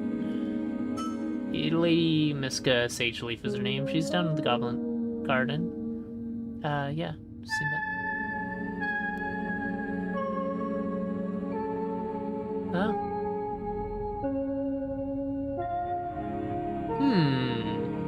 That's a good question. I guess I'll come back tomorrow and see if he's still got a zombie. Of course you've heard of her. Lady Sageleaf is quite famous. Name is spoken in both reverence and fear. Yeah, you don't want to fuck with that one. Dragon of Tolstad. They call her the Dragon of Tolstad. Not afraid some goblin woman. She sounds scary. The goblins live in a garden?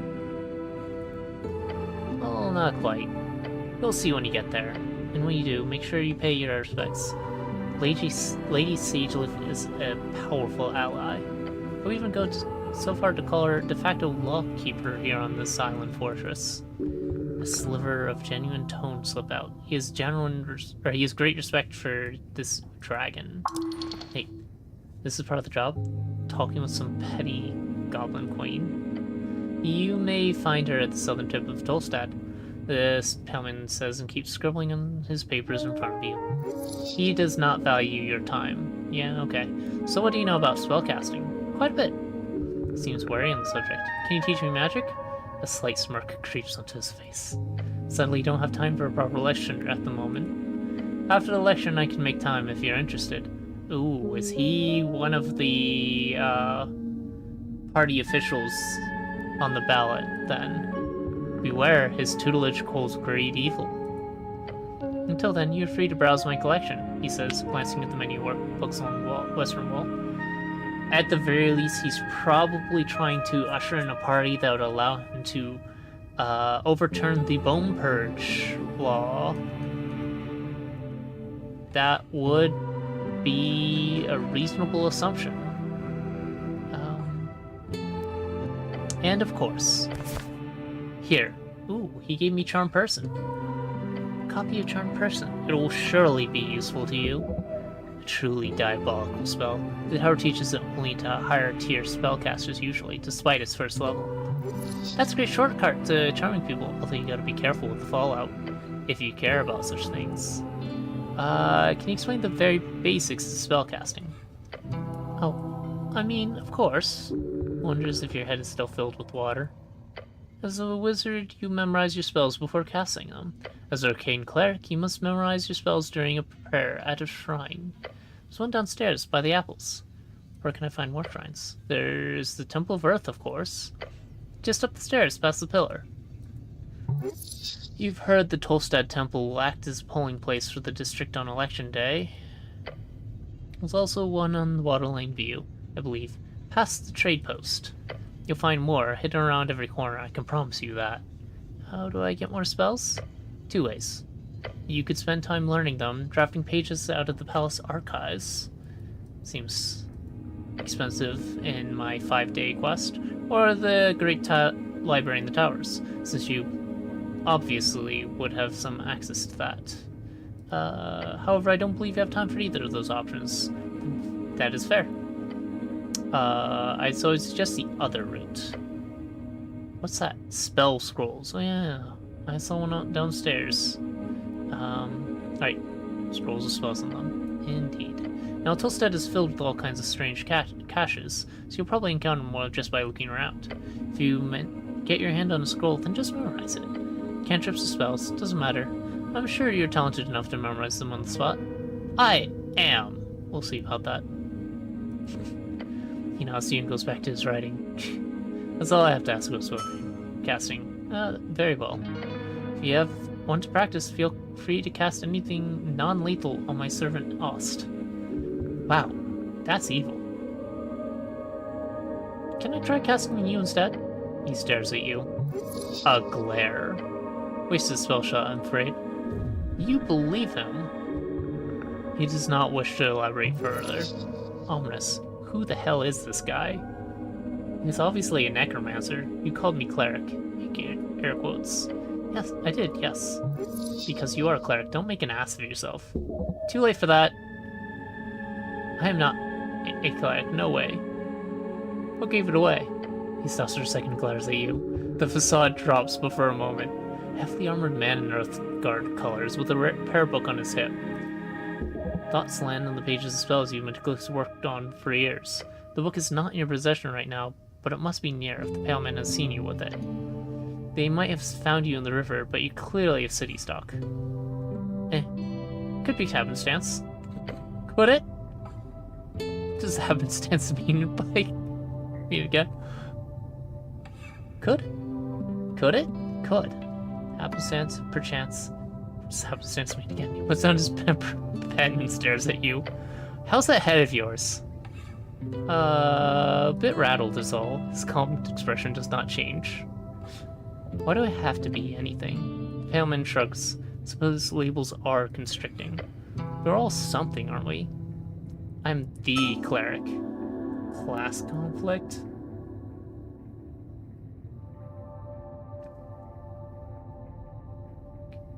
Good for you.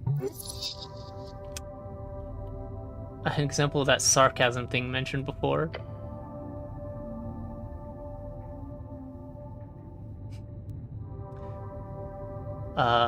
Though I'd love to ask, what type of cleric are you? Type. Yes, if you're a clergyman, you might run for congregation, run a congregation for a local religion or deity. Then there are clerics of bureaucratic variety, city officials speaking for the religious state. Rules are meant to be broken. You are not some stiff councilman. Heh. You, however, must be an arcane cleric. No, I am the chosen one.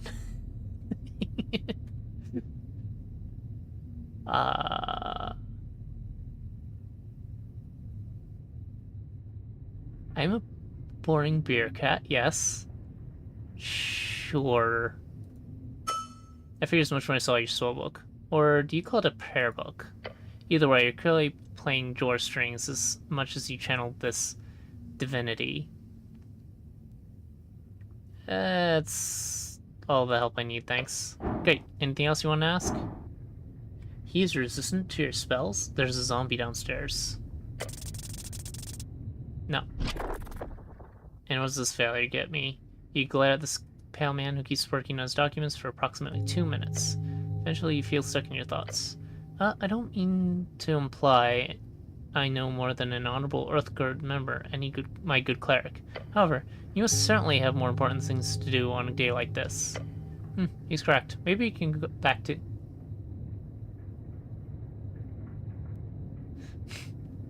Except the chopping block. I mean... How evil are necromancers? It seems like his zombie is just...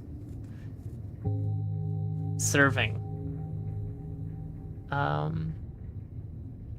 You can go back to this later. Some dice checks are locked on failure and can be attempted again later. These checks are unlocked by long rest or short rest, beginning on the or by spending shards of drawer. But a roll with a high DC should probably be lowered before attempting again.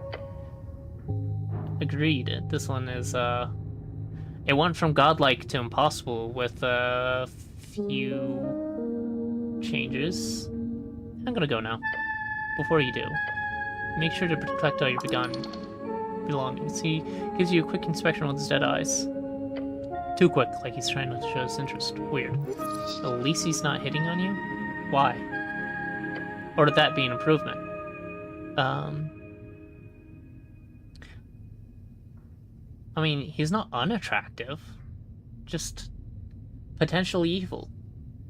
What belongings? Quite a lot. Your uniform, your cloak, and also a voting card?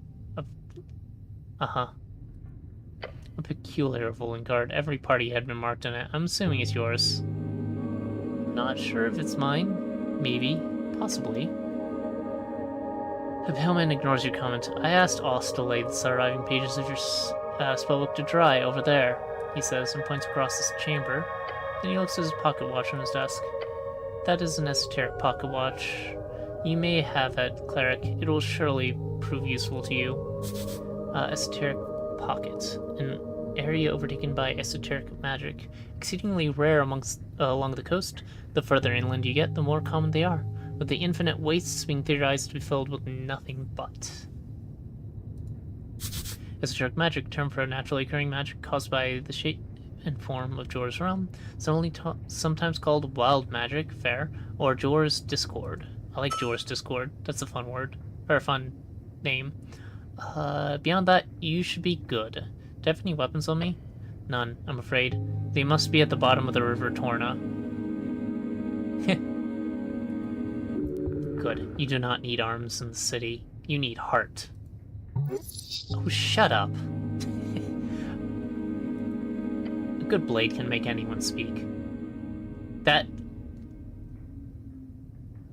That's a little surprising coming from charisma instead of strength, but honestly, fair enough.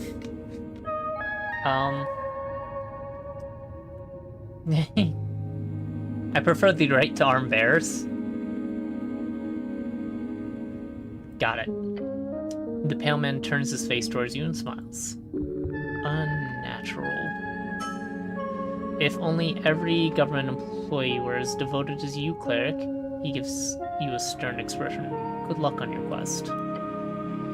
When exploring the city, you may move faster by running. To do so, either double click or hold shift, the left trigger. Time to go, leave. Okay. 70 earn. That's my spell book, I'm guessing. There's some books. Yes, Kobold. Also, the It's security that time guard. again. Oh, it is. We're taking a 3-minute break to let these Break ads time. play. Please don't Time watch sheet. them. If the companies that paid for these wanted your patronage, they'd Time have spent the sheet. money they wasted on these ads on better products. Then they wouldn't need the ads. Got real derpy looking eyes, though. And the charm person is first level.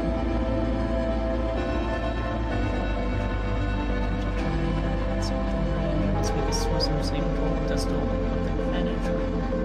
If you or your companions are fighting it. Fails, the saving throw is charmed until the spell ends, or you activate the charm creature regards you as a friendly acquaintance when the spell is a creature. When you see this charm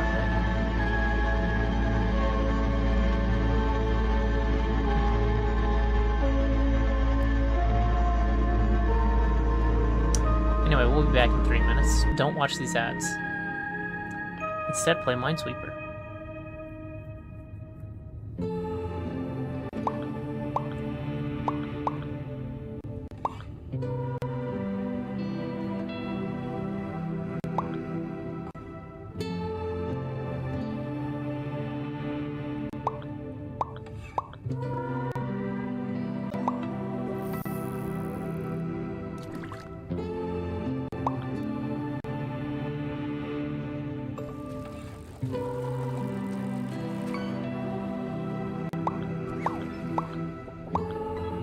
Manta ray.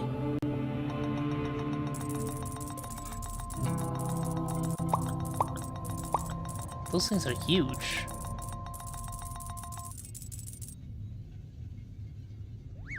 That one was too. It's 1,200 kilograms, really?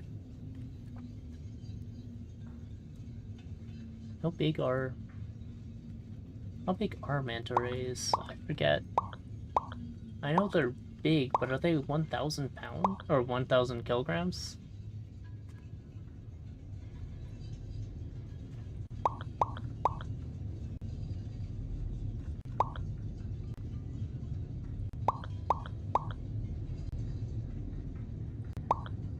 They can reach that. Huh.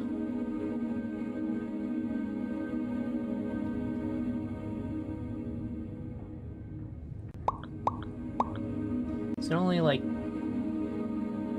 7 meters wide tip to tip is actually, yeah, 20 23 feet, 1,350 kilograms, 2,980 pounds. Yeah, that checks out.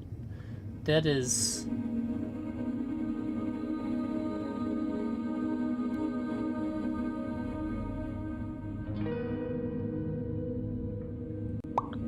Mantis are quite big.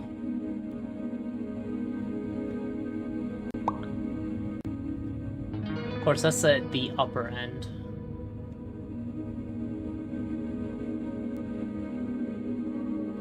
It's interesting that some of the larger animals are filter feeders.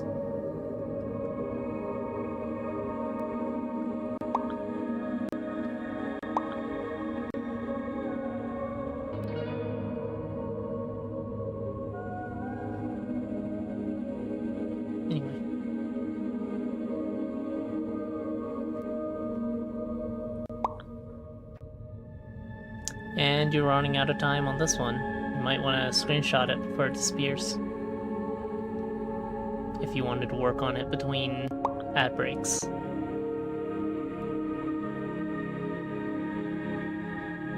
Okay, and it's gone. Okay. Coast is clear. Welcome back, everyone. Okay. I hope the ads weren't too egregious this time. Aren't they always? So I should be able to prepare a third spell. I probably should, as a backup, prepare Charm Person, but I don't think I'll need it just yet.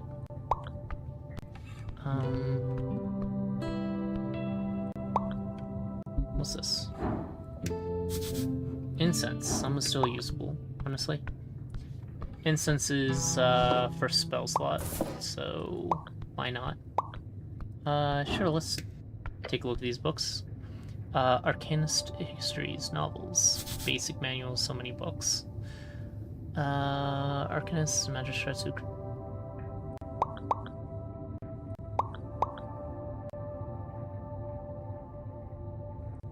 Sorry about what?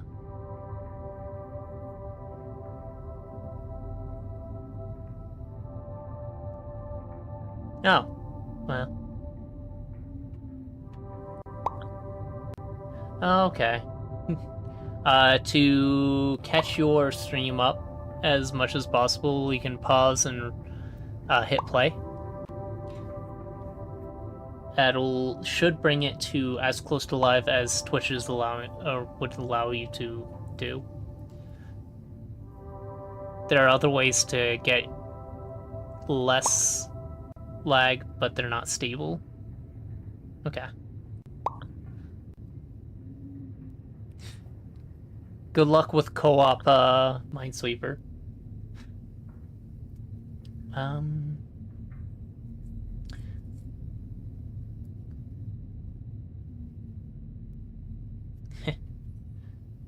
It happens.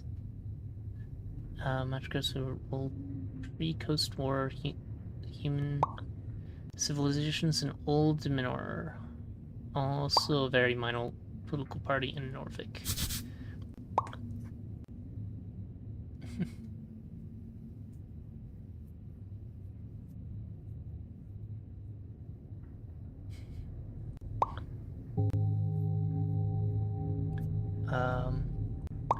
Often referred to before it was renamed Reeds during the end of the Coast War capitulation agreements. Some say with sarcasm, some say with pride, some say with fear. Reeds, one of the 8 bands along the coast, is a temperate land of lowland and many lakes. Makes sense that it would be called Reeds then. Commonly seen as the homeland of humans, large portions are still cursed, holding an entire undead cities, eternally burning valleys, and floating mountains. That sounds like humans works. Some of them could stand out to you as classics. It could be useful to refresh your mind. The books taunt you bookishly.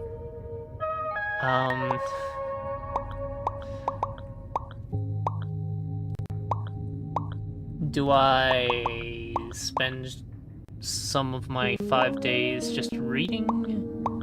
Do I come back to that. I think I'd come back to these.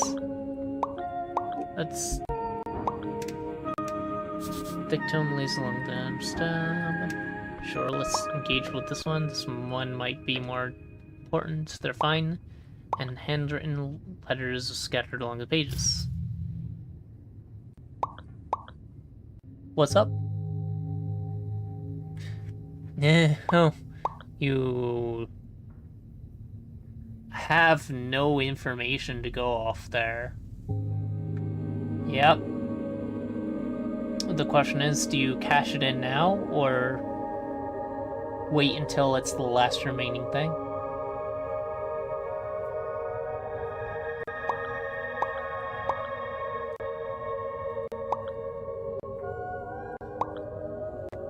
Either way, good luck.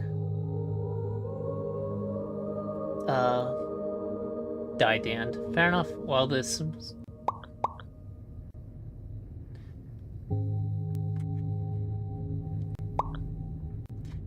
While the symbols appear to be readable, you do not understand the language. De verbis draconum ars occulta. Huh. The words of Draconian are the arcane art. The author's name appears to be Calum de Minori.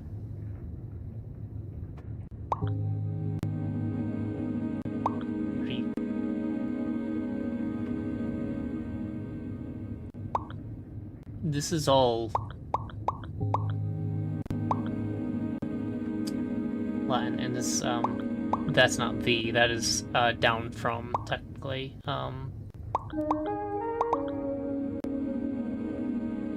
ablative. Accused? No. Neuter nominative. Draconian, I don't know if that actually explicitly means draconian, but it's like the words of the draconium down from, or draconium down from words? Draconium out of words? Anyway, right, I need to get my hands on comprehend languages. Can I try to read it? No. You have no idea what this means. Right, I need to get my hands on comprehend languages. You do. It's highly annoying that you seem to have lost your memorization. Find a spell scroll. Maybe you can buy it somewhere. It's fairly common. It'd be a great cantrip if that was it, but it's, I believe it's a tier 1. Leave the tome alone. Fine. Behold, an open manual for esoteric geometry. You know this already. I do. Incense. And this, then, is my spellbook. Ruined prayer book, -3 intelligence. The book is ruined. Most of the pages, while dry now, have been completely drenched. Only a few pages of soggy, brackenish papyrus pages are readable. They appear to contain some type of undecipherable symbols. A scanny writing of the most basic kind. Wait. Oh no. Someone has attempted to try this to the best of their ability. No, no, no! By Earth. Phoenix Folio updated. This is your prayer book. So many hours wasted.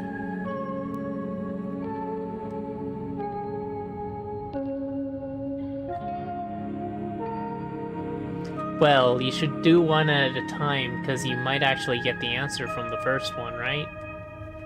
No. There's literally no way to get the answer. Each one will always... Yep.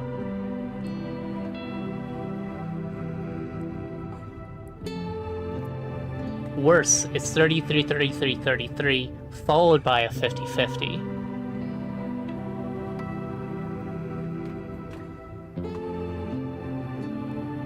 Alright, good luck.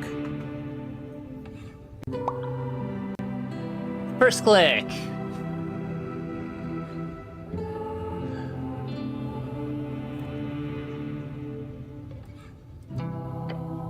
We'd have to rebind the whole thing, just ruined. That'll cost a fortune. Well, there's no reason to equip it because it's just a -3. Phoenix Folio. After your adventure, your old spellbook is ruined. Find a service provider who can rebind it for you. Fix your own spellbook, damn it. You've declared yourself the Cleric of Norpic one single time. The grand title, suitable for a true human cleric like yourself. Wow. That feels like it's gonna be a terrible, thing. 300 pieces, right? You're brought to a lich house by some fishermen. How do you survive your plunge in the water? Dragon Tolstead, that's where I need to go to about the tea house. This was cool. Eirik. Okay.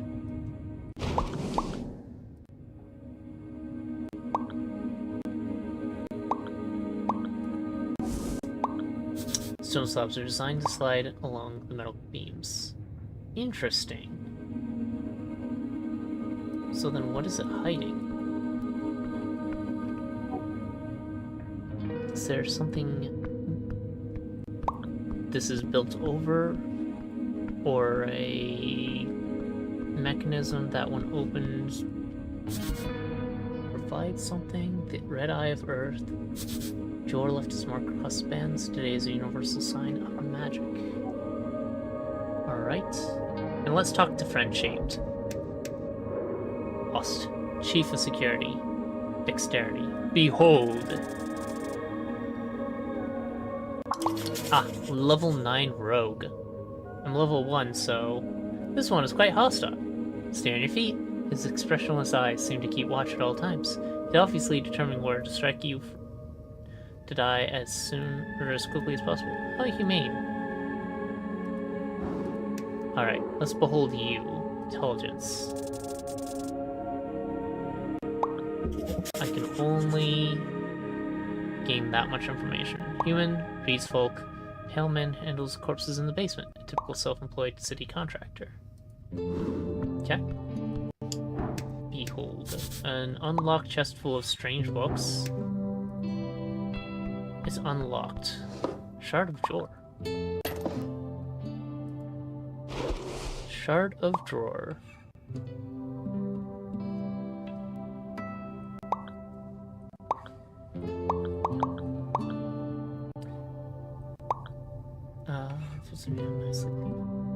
Some speculate they are all short of Drawer's pillar. To untrained hands, they may have no entire value, but you might use these to alter fate itself. Spend in dialogues to unlock dice checks. Alright. Trifle? You have a light crossbow. Pickpocket item, DC 15, dexterity check. My dexterity is not that good. 15. Alright. Wiggling his clawed little feet, the kobold follows your every move with cold, unflinching yellow eyes. Master, say you behave.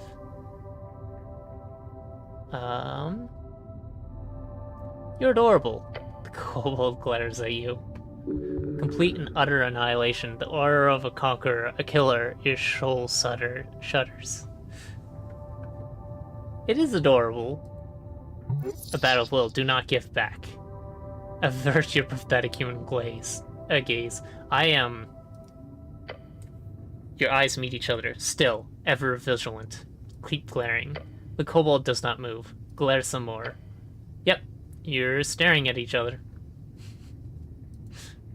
You're doing it. Glare. Eyes meet eyes. Glare, glare! You're looking at a kobold's yellow eyes. Glare in an angry or fierce way. Looking hard. Lean in too close to the kobold's stern face. You should probably stop this. Kobold meets your gaze and keeps meeting it. I don't think I'm getting anything more out of this. Fair. Kobold looks at you with cold expression, determined, confident. He's not glaring at you, that's just his default expression. You don't tell me what to do. I did, just now. Fair enough. Yes. I have some questions for you. Short question, go.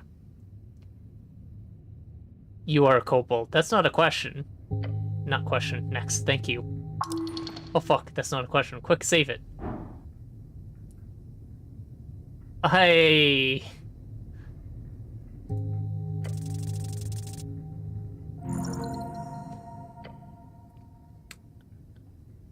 Do kobolds exist? Am I a kobold? Kobolds, what are they good for? That's my single question. Can I ask something else?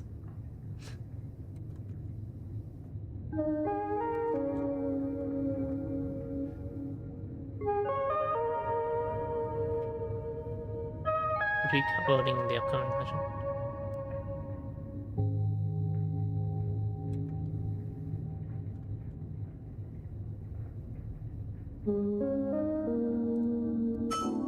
Angry Human Party. The Party of Norvik, really? But they hate kobolds. No, they do good. Strong men lead, bright tomorrow. It's shocking, perhaps, although it takes a special kind of creature to vote in some kind of pragmatic selflessness. You're a good boy. Thanks, he mutters, his words oozing with disdain. Are you kobold? Yes. Better than nothing, I suppose. Alright. Okay, sweet. Alright. You done with question? That's my single question. Can I ask something else? Can I borrow your crossbow? Human is kidding, not funny. You can make greater use of it than this puny creature. Just take it. Whatever reason, he must be ordered not to hurt you. Don't push it. Go away. Please? No. Try to convince the kobold that stares at you. How do we do this? Charisma. Find a reasonable argument properly with a lie. Appeal to his better nature. You know what? Yeah, like butter him up. Be cool and shit. Come on, let me have it. Bribe it with meat. It's not bad. I don't have any, though. Can I lie? I can definitely lie. Oh, you know exactly what to say. There's only one thing that could possibly convince the kobold that you should get this crossbow. And that is, of course, Viskin asked me to get your crossbow. Master did? The kobold glances over his master. Yeah, he said I needed it more than you. But why? Kobold seems to believe you somehow. He said that you were so strong that you don't need it anymore. I like that one. Kobold squints, leans back and smirks, then nods. Here we go. The kobold reluctantly and slowly hands over his crossbow. Master always right. The fact that he handed it over without even asking the panel first. Love it. That's cute. With the crossbow securely in your grasp, the kobold scoffs. Weak human. Of course you need crossbow. Thanks.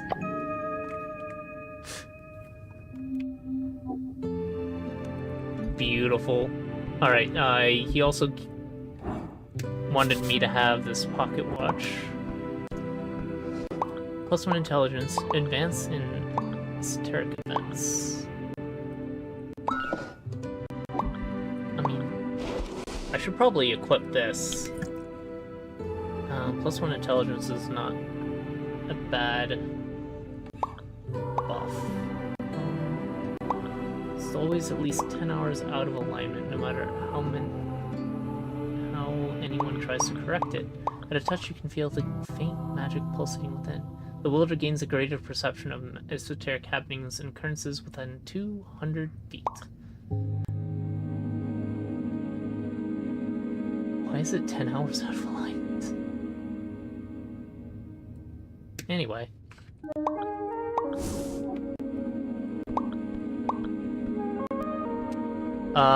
Do we go down and take out that zombie now that we know that it's, illegal? There's other things to see down there. And we actually do have a weapon now.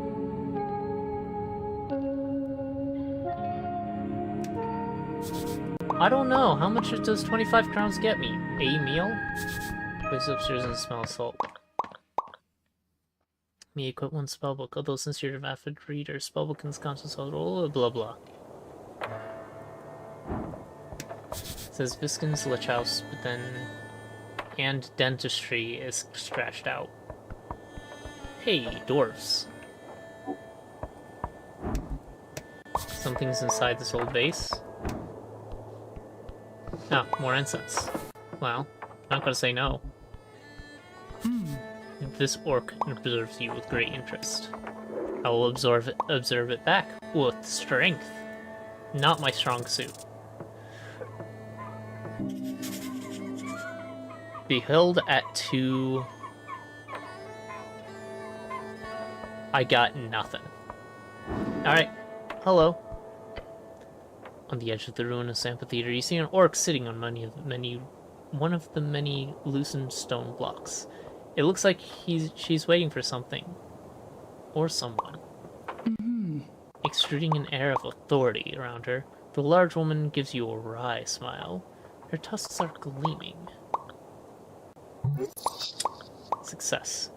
Not just physically imposing, this orc knows how to exert power in other ways as well. Orc, big brutes of devilish origin, they're rare in Norvik. Most can be found around in Feltire. Feltire, a land of elven ruins with the magically fertile lowlands in between. In its center sits Blood City Bay, this largest city on the coast, built out of the corpse, rather than just the head of Gorgorian. You spot the merchant's mark on her jacket sleeve, the heart of the initials of the Norvikian Freestarter Regiment. So you're a rogue of some sort and a merchant. Freestrider, the new way. Hands in the east have overthrown the old wizards and gods. No. For years, the revolution has slowly crept into the city. Now it's time to finally join the free cities and get rich. Free cities, a collection of city-states and the reeds, all united under the golden banner. Nice first click. Into the gold banner of free striderism. Norvik will join them one way or another. What's this? Not often we get Earthguard around here. She presents her palm to you. Vera is my name. I'm second command guild agent of Tolstad. Nice to meet you. Do not grab her hand. That's not what that is.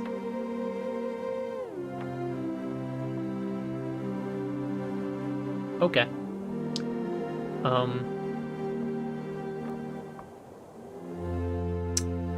So, I've established that I am Ragan. I am the cleric, actually. I'm Helm. No, I'm Ragan. Hello, Ragan. She shoots another smile, waiting patiently for you to say something. I'm here on important business.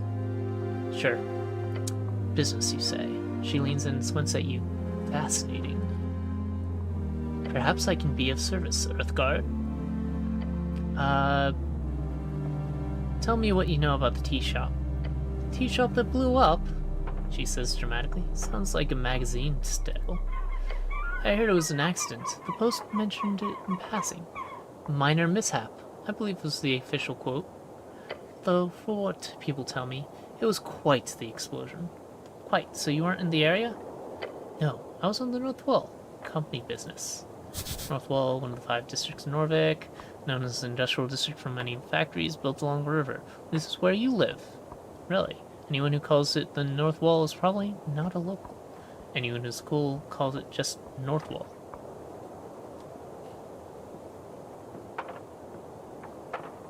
Interesting. Just North Wall. Fair enough. This is the sign of an outsider. She calls it the North Wall instead of just North Wall. Fair enough. She looks inland.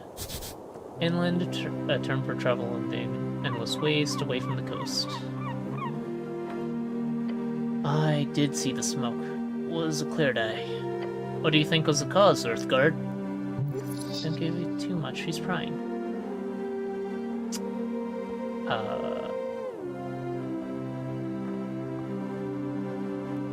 No comment. She raises an eyebrow. Hold on, are you here to investigate the tea shop? Don't answer that, she has no control over you. She's a free trader, so why run? Yes? Really now? Maybe. Say no. But actually, she says, holding out her hands. Yeah, this woman has had a nice weather we're having. Are you here for the tea shop? You look lovely today. Thanks, are you here to investigate the tea shop? I'm here to do business. Well, the tea shop, the one that blew up. I knew that would be...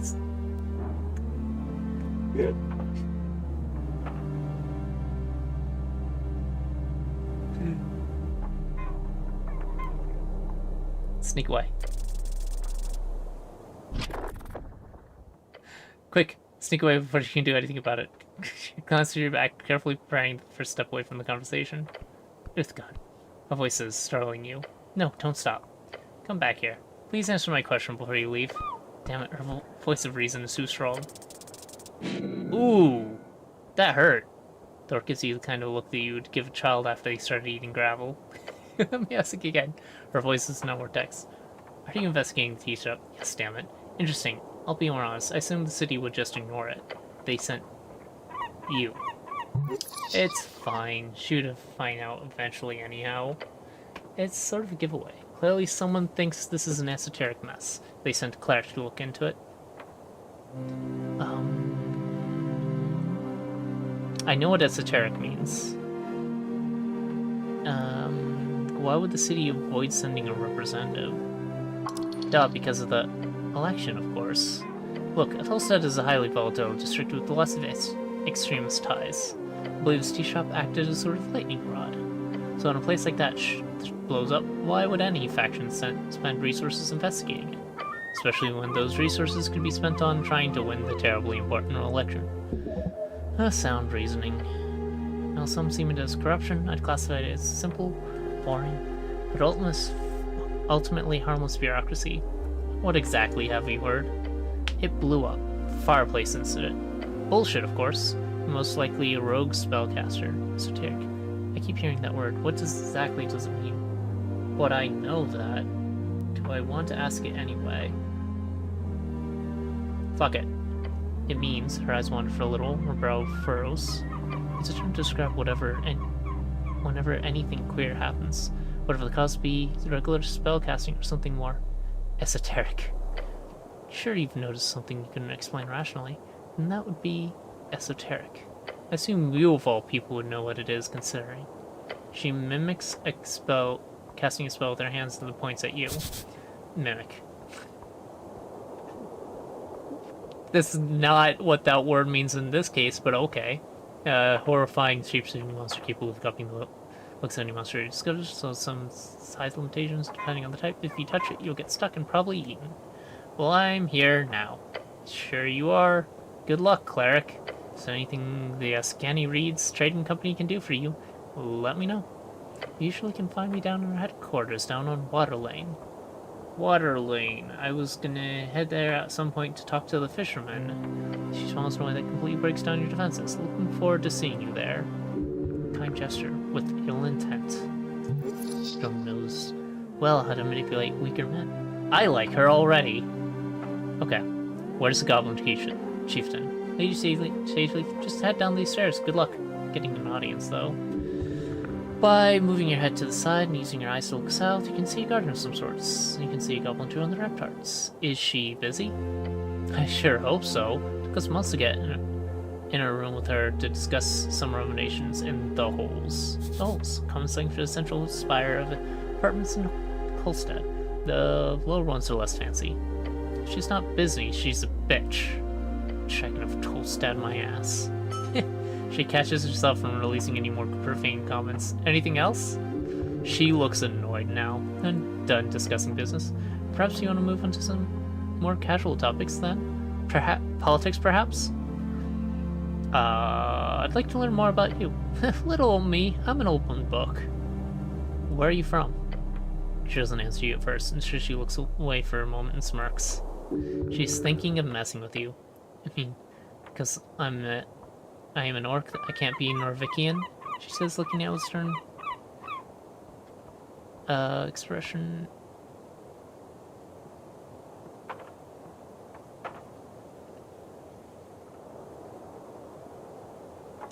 I didn't mean it like that. Chillis. I know, don't worry about it. I'm from Blood City Bay. I ran with the war bands when I was a girl. Took me all around the coast, she explains, far from the cursed plain of Felth Tyre. We were hired during the Third Revolutionary War in Beads.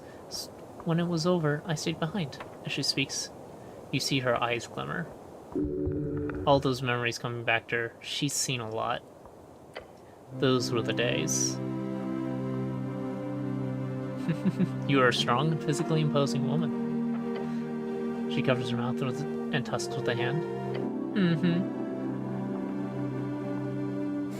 Philogenda added. She's trying not to laugh. You've got one shot. She's dazzled by your confidence. Don't fuck this up. Tell her when business is settled, you like to take her out to dinner. Bet you can carry me around like a straw doll. You know what? When business is settled, I'd like to take you out to dinner. Really now? Night out with a government employee? How exotic. She's almost sincere. Huh. Not sure about my schedule at the moment, though. After the election, though. Score! Come find me next week. We'll set something up. But for now, anything else you wanted? So you're working for the Free Striders? I don't work for the Revolution. It's just a revolution. You fool. You knew that. Maybe? I work for the Ascanti Reeds Trading Company. We promote the Free Striders' ideals in Ascan. Currently, we focus on making sure the selection process goes smoothly, along with other economic concerns.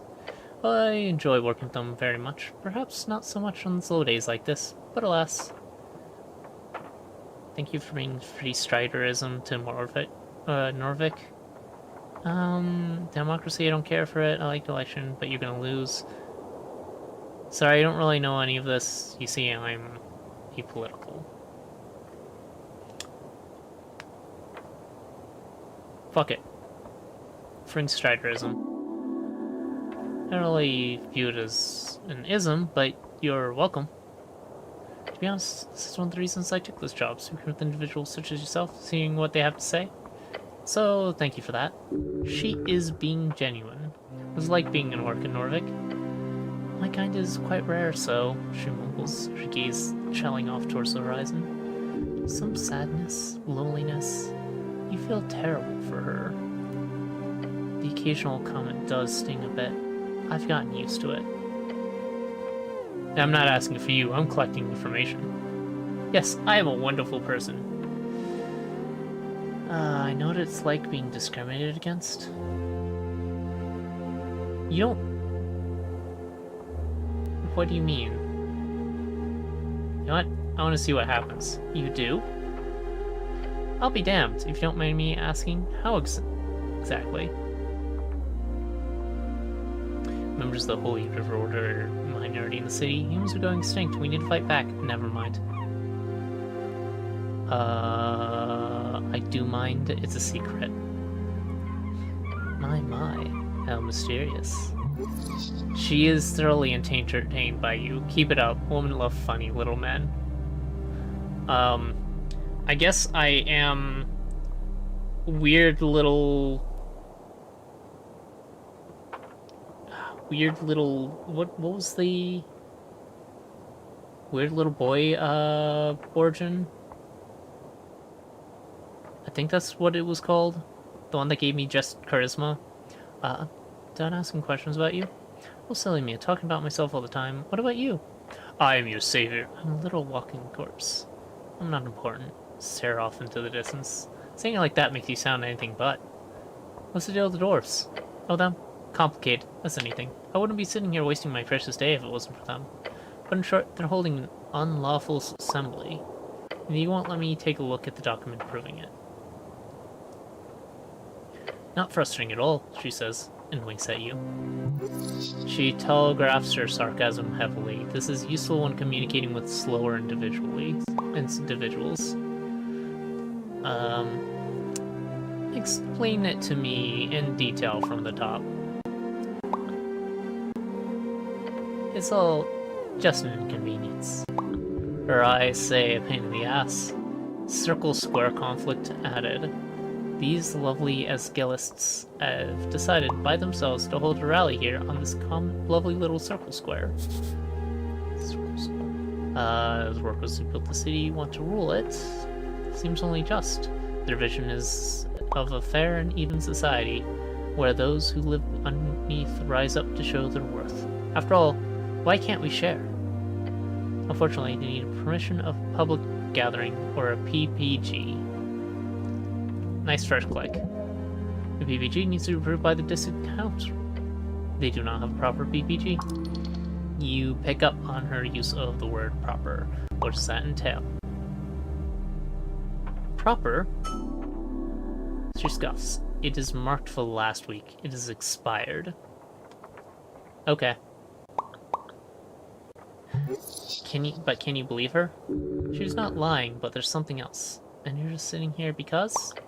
Simple, really. These dwarves are ignoring my call to disperse, so I'm here as a witness. If they do not leave by sundown, they will be fined and or arrested. Why don't you just come back at sundown?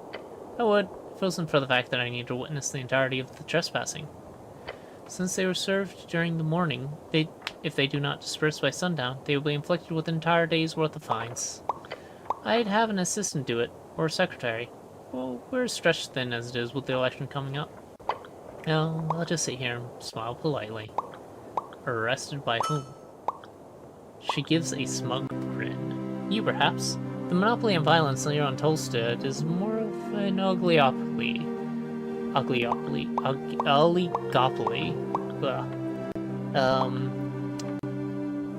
It'll be a roll of the die to see who gets employed to handle these rude dwarves. Maybe some goblins? The city of Norvik also allows us to employ mercenaries for extra legal enforcement, but the company likes to avoid that in most cases. As you can imagine, mercs tend to lack that finer touch. There's something shady about this. Well, to enforce your justice, I don't want anything to do with this mess. Do it yourself. Nod and look away seems appropriate. You're acting just like a true city official. Sounds like trouble. Heh, trouble will at least be exciting. This is just dull. If only I could get my hands on those PPG documents. Then I could simply hand them over to the city and go home early. Or rather, head back to the office and complete the draft from the marketing meetup. Sorry, I've got a lot on my plate. She's hamming it up to get your sympathy. Truly an amazing actress. You're being manipulated. Be careful. Trouble would at least be exciting. Is good. Good luck. Yeah, thanks.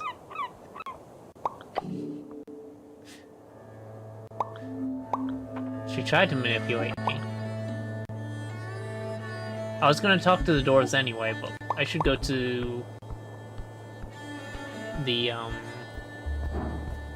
hello, an imp? Braxo Pencilwing. Use your head toward the sky. Above you sits a tiny red creature. His wings flutter faintly in the wind. The fiend throws a quick glance your way. He's annoyed. Staring at the piece of pencil, he does not acknowledge your presence. What you're eating? A sigh excuse the fiend's maul. Slowly puts down the paper. The paper's actually a torn out page from a magazine. I like the funny pictures. I believe the fiend is being sarcastic. I like the articles more. You can read? Congratulations. He's mocking you. Horrifically snide remark. I like this devil already. Me too. Devil. Lawful evil fiend. These are lawyers, soul traders, and even the most difficult types of leaders and the worst kind of middle managers. The numbers are dwindling as of late, but in Bud City Bay, they still rule supreme. Wait, he says, leaning to get a look at you. Hearthguard, a cleric. Hell's you doing here? You can go wherever you want. Fuck off. Not allowed in Tolstead? Of course you're allowed. Just not often you guys are here. I, for one, am very happy for your presence. This place has gone downhill since the city let the goblins and free-starters run amok. Oh no. The devil's kiss ass. Need some damn order in this place. If you need any legal advice, just let me know. He gives you a tiny, sharp smirk. You should be aware of the fact this is literally a devil. You can hear any advice, just don't listen to it blindly. Are you a barrister? Sure.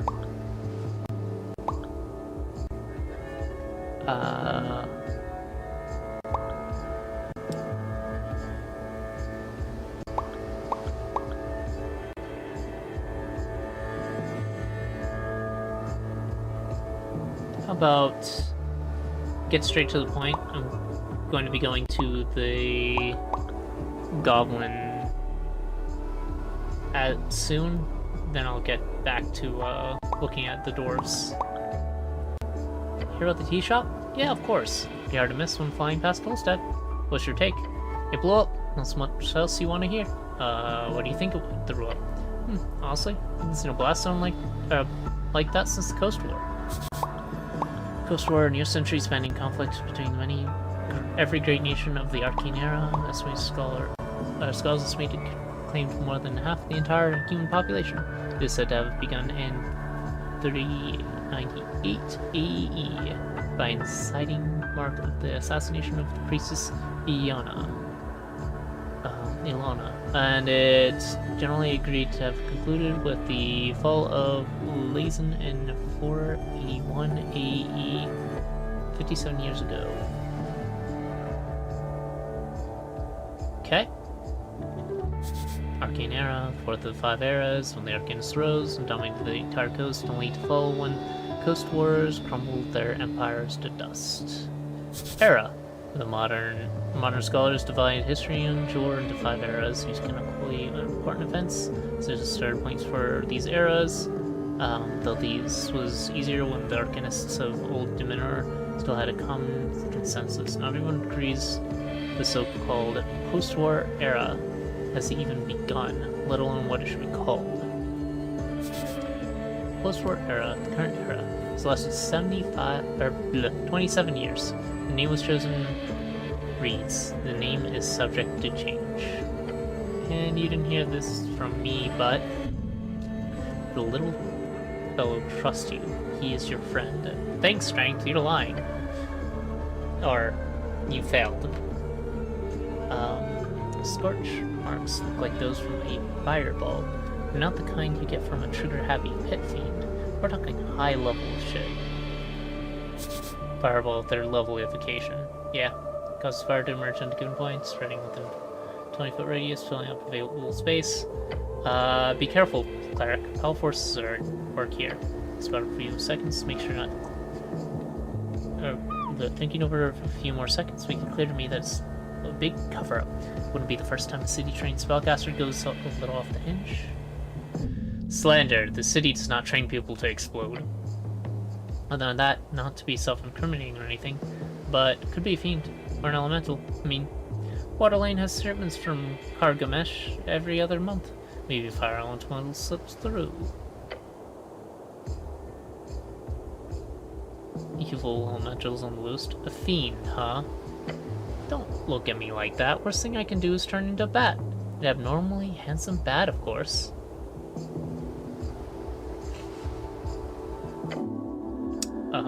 Ruffled feathers.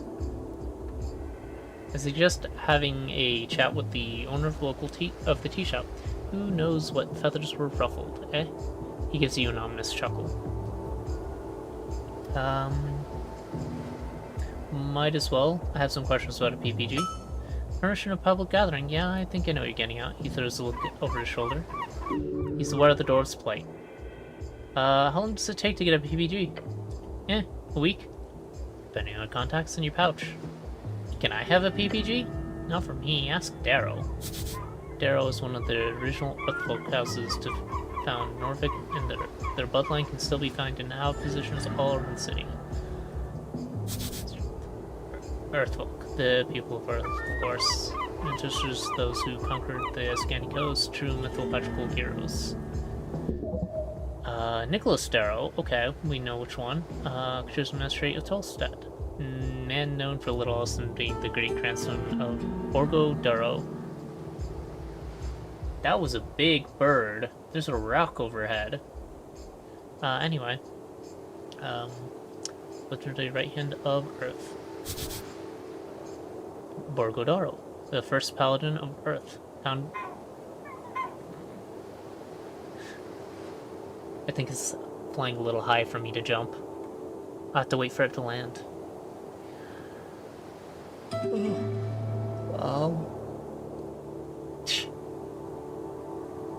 Known for his bravery and ability to be damaged in battle. Died of a heart attack at age 40. This passing is used as an example of the importance of ancient men to keep track of cardiovascular diseases. Or maybe don't. Unless you got some really important message to deliver to the people. Okay. Yep. What's a PBG? Him takes a deep breath. Permission of the public gathering is a legal document showing the intent of the magistrate of a certain district to allow an individual or party represented by an individual to gather in a public space such as a town, square, street, or city tunnel to perform, protest, exclaim, fraternize, or any other non-commercial activity. That's all. Getting hungry. Could get a snack soon. Stares off in the distance. Oh, you were saying? Are you a barrister? A tiny barrister? I don't have a legal position within the city. I'm fairly knowledgeable in the magistrate's code. So your city law. Ask him for details. He shows you a foul grin. What's it like being a little red dude? Little red guy? What do you do in your spare time? Calligraphy. Hobby for women and elite men. Strength. Shut up. Oh, I do love me some reading. Gaining access to the Darwinian library changed my life. Yeah, the one that we were told to visit by the Necromancer, the largest library in Norvik. I spent many years in my youth inside those stony walls, apparently. So what type of work do you do? If you love what you do, you'll never work a day in your life, he says and smirks. So what do you do? Me? I do scribing most days. Got some connections within the palace. Believe me, phew, it's got me through some tough times. I guess that's why you practice calligraphy. See, whenever some rich old asshole needs a legal draft in a hurry, who do they send for? The guy with the wings, that's who. Honestly, that sounds profitable. Sure is. Although there's a lot of time spent waiting around too. So I picked up some hobbies. What's it like being a little red guy? You want an honest answer, or the one I tell my clients? Honest. Okay, let me put it like this. It fucking sucks donkey shit. Do you know what it takes to get a promotion these days? Tell me, brother. Is it expensive? Ooh, I wish. We're talking decades of servitude to some sadistic fuck that wants to return to Gorgorian greatness or some shit like that. And then, after risking your life and humiliating yourself, there's a chance this fucking guy will put in the effort of promoting you. If you're unlucky, you'll turn into a frickin' bug. Or something worse. Something without wings. That's, very Kafka-esque there. Tell me about these promotions? Sorry, forgot everyone knows how Devil can work. Let me put it like this. Devils have a ranking system.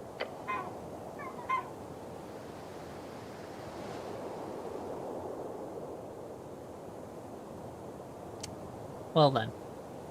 Seems all your boards end in that, don't they? Good luck. Only way to get... I would have gone with the top one myself. Proud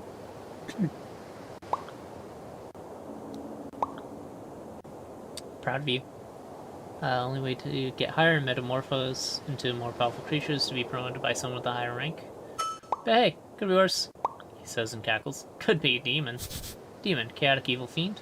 You're mostly bloodthirsty monsters and rage-craved barbarians falling out of Hague Sea. But some of the more civilized spawn do reign in the cities and realms surrounding the Endless Maw. Demons are horrible chaotic creatures that live by the rule of complete meritocracy, which would be amazing if it wasn't for their complete ineptitude at civilization building. What are you voting for in the upcoming election? Why not? Who am I voting for? Seems you. The little devil says with a laugh. The good guys. 3 stars for life. High five them. And that means the city, duh. The elites are quite literally feeding my trove at this point. You think I'd vote for someone to topple them? So you're being selfish in your voting? Yeah, who wouldn't be? You think those dwarves would be voting for some hippie Asgulist if they were the ones with the palaces? I don't think so. Not for a second. Anyway, you want to do something else? I'm done. I've asked everything I wanted to. He throws up his little arms in the air. It's over! By the gods! So dramatic. Love the little guy. Can you give me free legal advice? Oh yes, I'd gladly assist a member of the Earth Guard any day. Should I invest in stocks? Oh. Oh. I do not give, nor have ever given, investment advice. But... He looks you up and down. I should ask, have you ever bought shares before, cleric? I don't share with anyone, little red man. Okay, some basics then. Popularized... I just got that. Popularized by the late Divine Era, human adventure companies. A share is essentially a percentage of ownership of certain vessel. Divine Era, third of the 5 eras, when the first gods were born out of mortal pork, and power began to entirely fall into their wonderful and fragile hands. Could it be a guild? Could it be a company? Or a specific venture? Something that's supposed to grow over time, so you can increase the value of your securities in that venture. It's a risky way to increase your capital without actually doing any real work. God, this devil is good. Let's learn from him. Why is it risky? Sounds like free money. Good question. Imagine you invest in an adventure party. They head into the Verdun Hills to dive into some Gate Era tome, or esoteric area filled with talking cats. Ooh, talking cats. The first of the 5 eras when Jor crafted his own, the gods fought to bring order. That was the Gate War. Never heard of them, right? Hey.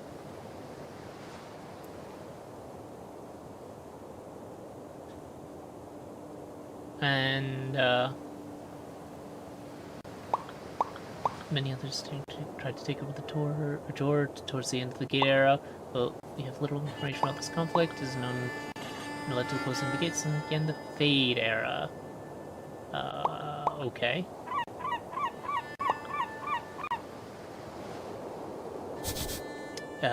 Beasts of Jor, terming for the sentient folk, will end with Jor during the Gate Era, also known as the Ante-Sepalian folk. Most are gone today. Ante-Sepalian, an old Dominorian term meaning before the closing of the gates. Used to refer to those who lived before the end of the Gate Era, exactly 2,027 years ago. It's an interesting amount of years. The closing, a term for the closing dates, which into the Gate Era. This is basically what that said. Okay. Whatever. Dominorian, the common language of man, spread across the coast during the Arcane Era to become the lingua dominans in trade and politics. Something weird and dangerous, but with potential for a lot of cool treasure to be found and brought back. There's a major chance that those adventures die out on the journey. If they do, you lose all your money you invested. They can make it back, in which case you get a percentage of the treasure based on your share, but often do adventurers come back with a bunch of treasure these days. Have you ever bought stuff? Sure, I spend about 40% of my income in risky ventures, which sometimes even get paid in securities, which is nice, because I won't have to pay any middleman. Could people buy stocks in me? Red Devil stares at you. If you're such yourself up as a venture, then maybe. I mean, if you could convince someone to invest in you, without breaking any laws regarding investment advice, I'd be impressed, so why not? What about currency trading? That's something I've heard about too. Oh, that's just the art of switching various currencies. Say you've got a pouch of old embers. That's the old draconian coins. Draconic, not draconian. They're made of gold, so even though there were no governments these days to support it, you could always just sell them for the gold value. Great, that's the most basic form of it. But when it comes to city-backed currencies, it gets more complicated. You got 10 Brimarks. Now let's say you want to convert them into Retian 10s. How many do you get? 10s. The currency of the Free Strider Revolution was free cities of multiple currencies. Magical paper money of reeds is quickly growing to the most valuable across the coast. I don't know. Me neither. The value of each currency fluctuates day to day, as does the exchange rate to each other currency. Not to mention the location as well. 10s are powerful because of the far reach of the Free Strider of the Free Strider trading charters. Brimarks are near useless in Norvik, so their exchange rate, while still not nothing, is quite low. That makes Blood City corporations way less interested in investing here, which then perpetuates the weak value of their currency. Signs of a Dominor are used in some places, sure, but bring them out in Norvik, and any shopkeeper will laugh at you, holding up those shiny little crystal discs. Old Dominor. Today's called Reeds. They changed the name because, well, the entire band was pretty fucked up after the Ghost War. Dominor. Anyone who still uses this term for anything modern is either an anti-Free Strider or lives under a rock. While penning is accepted automatically, it's almost if it's a slightly less valuable crown. Pennings, the currency of the Vizca kingdoms, as well as several dwarven fiefdoms on the Undercoast. There's a commonly accepted coinage in Norvik. That's the one that came out of a collection of those dwarven cities in northwestern Askeni, also known as the Vizca kingdoms. That was mentioned when we were talking about the Asgal, the uprising that came out of the Undercoast. Supposedly that it was saying, I said something to the effect of they fell. Then Soul, on the other hand, is extremely valuable because of the Golden Horde's influence. So the currency of the Golden Horde, faintly self-flowing square coinage, a mixture of amber and gold. And the Ilum Janpala, those weird little ice cubes, well, or Janpala with the omlauts, I guess. I'm guessing you've never seen one and never will. Take one to this exchange station and they'll quite literally think you're messing with them. But yeah, that's some info for you. He has been factual. He has been long-winded. Nice rant about coinage. He nods and grins. Economy, you know? Messy and fun. That's all I have to ask about stocks. I hope you learned something, Cleric. What about alignment? Ah yes, the overrules of morality. Norvik does not moralize over alignment. Officially. Nor do most of the city-states across the coast. And you, being a devil, yes? You're evil? Oh yes, indeed. It is pretty easy to spot. He flaps his wings. It can be pretty discriminatory at times. People assume I have their worst interest in mind just because I'm ontologically evil. You don't have their worst interest in mind? People can be so short-minded. No, that's...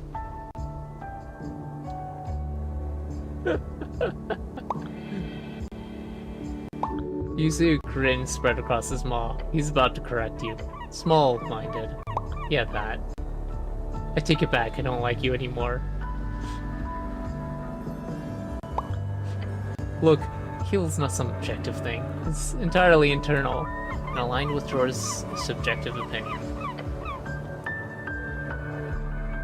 There are good people who run the world, and evil people who do their best to maintain it. That's the deal. I'm short-minded. What does the law have to say on resurrections? That's one hell of a question, he smokes for a while. The imp's enjoying this pun before moving on. What a sociopath. Higher tier resurrections aren't illegal, they're just not available anymore. Huh. There are a handful of known divine resurrection spells.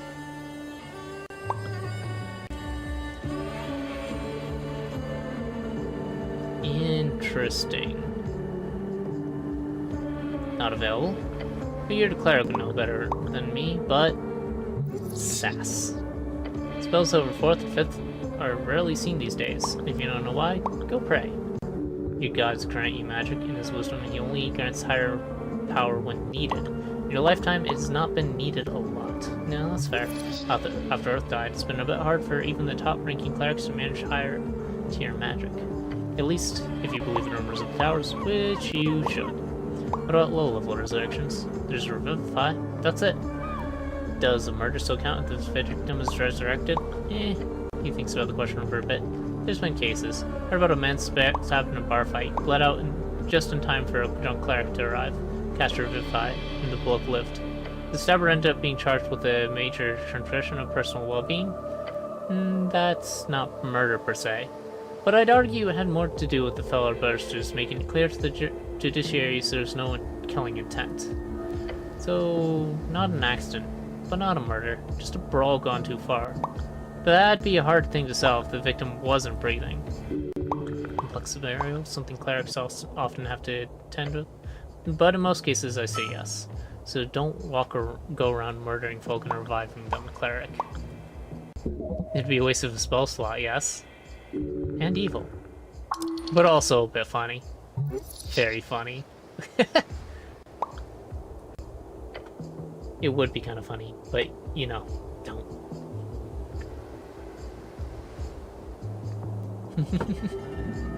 I do too. They're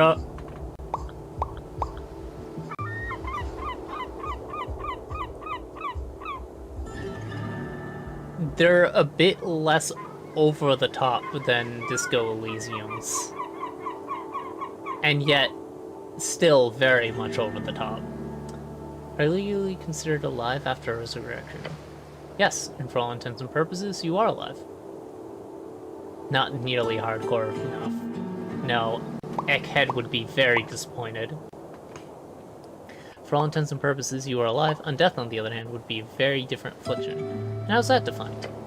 As long as necromancy is considered of divine origin and the soul is returned to a healthy body, then it is considered as a normal resurrection. If the origin is more black magic shit, as they say, or some kind of corpse animation, then it'd be considered as bodily sacrilege. And that's a top-tier criminal offense. How top is it? Oh, it's up there. Does death absolve your crimes? Now you're asking the real questions. But no, it's not. There's been actual laws signed in old kingdoms over the shit. He leans in looking excited. You got the devil going. That's a good thing? Oh, he's dancing for you. Keep it up and he'll love you to death. I'm fine with this. So, classic story, alright? A real bad guy is caught murdering his neighbor. Real sick shit. He's executed after a quick trial. Justice wins again. Everyone's happy. But surprise, some holy man raises him up a couple of months later. Death and rebirth. In this situation, the bad guy did technically pay for his crimes. His life was taken by the state. Just because somebody gave back to him doesn't change that fact, right? Well, people weren't too happy with that, as you can imagine. Thus, the common legal term for these days for capital punishment is DIP. Death in perpetuity. Death in perpetuity. God. Death in perpetuity. Kind of funny when you think of it. It makes total sense. I follow the law. One death is enough, I think. Makes total sense. Yes, the city of Norvik may be a bit of a bureaucratic mess at times, but believe me, the lawkeepers know their shit. So, to keep criminals DIP'd, most states tend to hide, lock up, or simply burn corpses. and spread the ashes using non-resurrectable methods. So a proper DIP'd dead guy shouldn't be able to return without the use of some miraculous 9th level spell, which obviously these days isn't too likely. Yeah.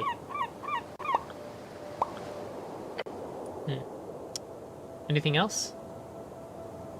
Bird. It's still flying too high. What about Charm Person? Charm Person? A first level enchantment spell with the target spell's wisdom check, you'll be their favorite person for a little while. Of course, after that, they'll surely hate you, but who cares about that? Such a fascinating spell. Of course, spellcasters are required to be registered in Norvik. It's the same in all not completely chaotic city-states. Huh. There are certain spells that are not allowed at all, like Fireball as a popular example. But Charm Person is, despite its devilish mind control, legal. If it is cast by a registered cleric or city-hired interrogating mage.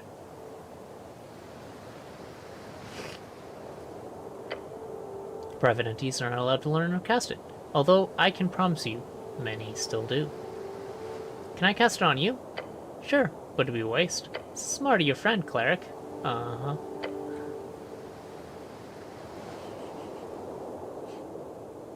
Citizen.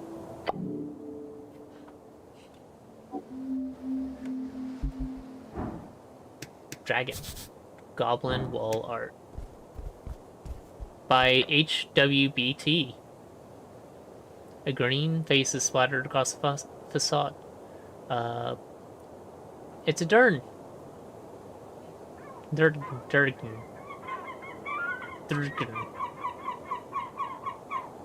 Staring wildly across the flaming sky, the dragon spread across it. Or something like that. Can you call this art? Yes, I can. What does it tell me about the state of Norvik? Nothing, really.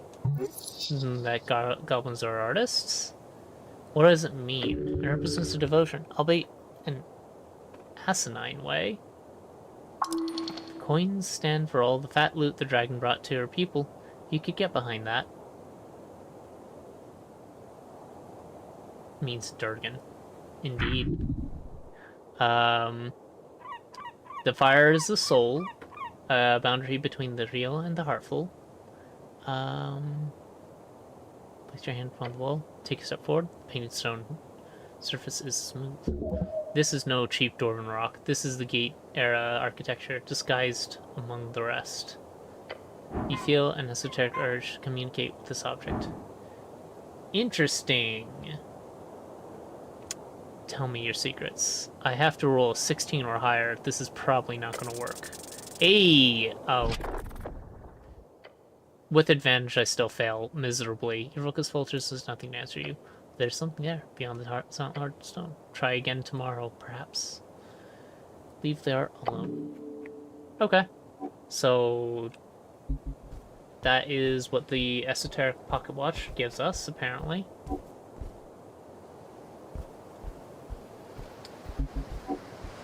Kitty.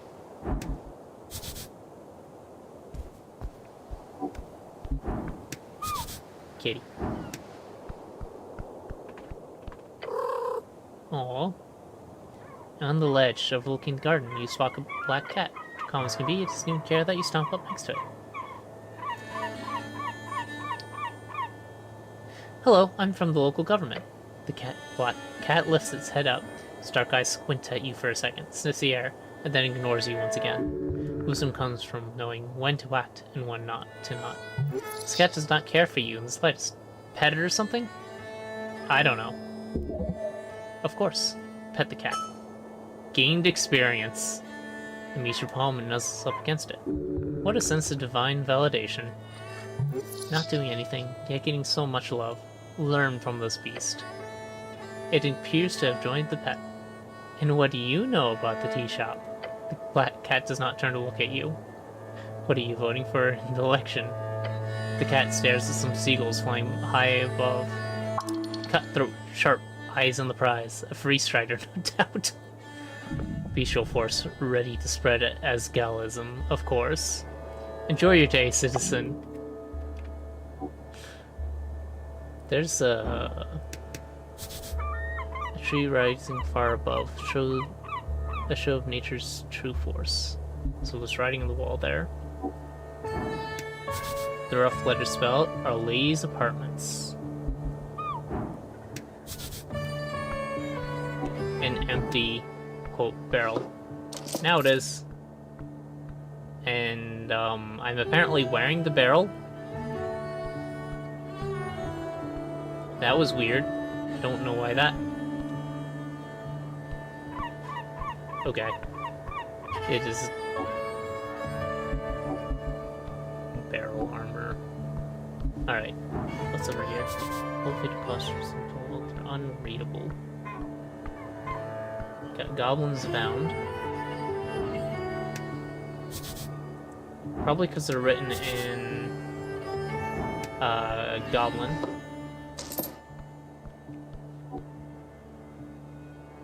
One of those bikes is interactable. No pick pipe like this could lead anywhere. So if I jump in it, excuse you.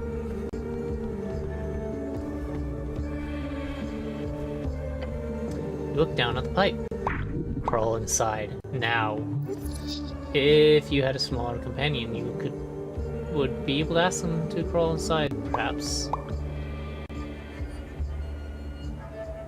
Crawl inside. Your gut tells you otherwise. Try to enter the pipe.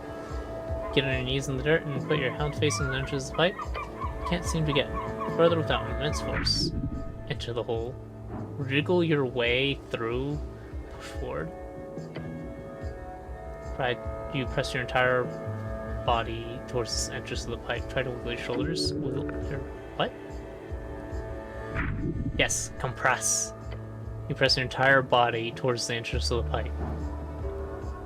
Make a squealing noise, that should help. This creature goes down the pipe. Surely scaring any dangerous creatures looking in the darkness. Roar! Roar into the... You squealed, you're a squealer. Make a final push. Oh no. As you press as hard as you can, you hear something snapping. The pain follows. Yes, that was something in your back snapping. Good job. It's time to end this. Your strength is used against you. Don't do that again. I did it! Literally, all of that helped. Squeeze on through, finding a side path. One doesn't seem to lead directly into the sea. Then you hit a flowing rush of ice cold water, and then down. Your flesh is sucked, tumbled, and spat out onto the ruinous ground. Oh boy! Around you, a vast survey site of a type of divine arrow temple, grown far down in the dungeon below. Oh no! We've entered the dungeon. Death time indeed. I have 1 HP in a dream.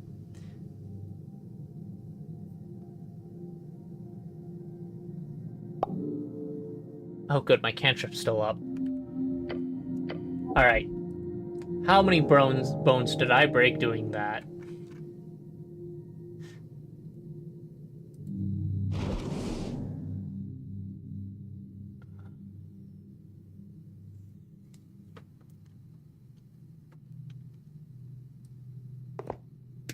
Let's equip that. Oh.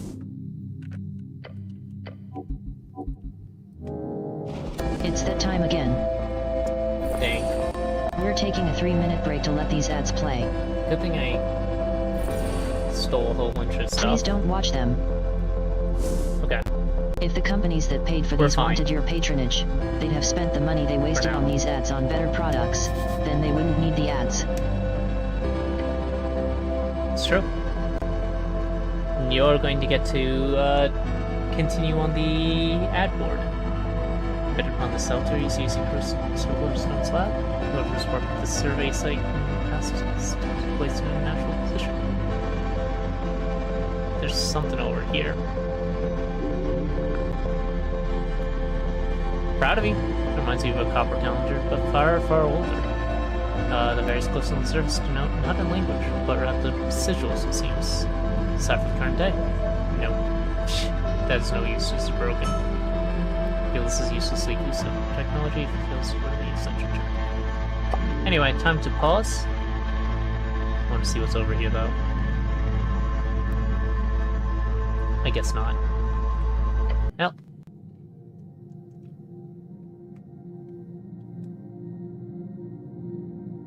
Interesting. Pause icon is charisma and wisdom, I believe. Those are my highest skills. So much board. Completely covered in unknown. That was an interesting choice. Yeah, it has to be there. No, it doesn't. That one can no longer be fulfilled. That literally can't be there.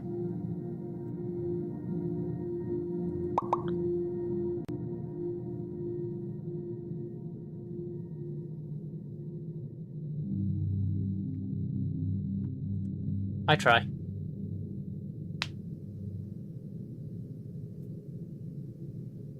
Mm-hmm.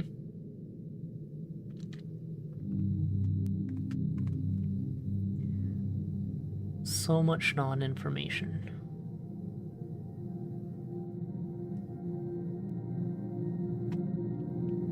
But at the very least, we do know a few places where it cannot be.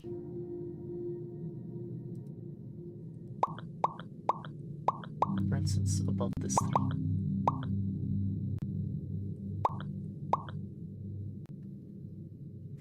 Nice. More information.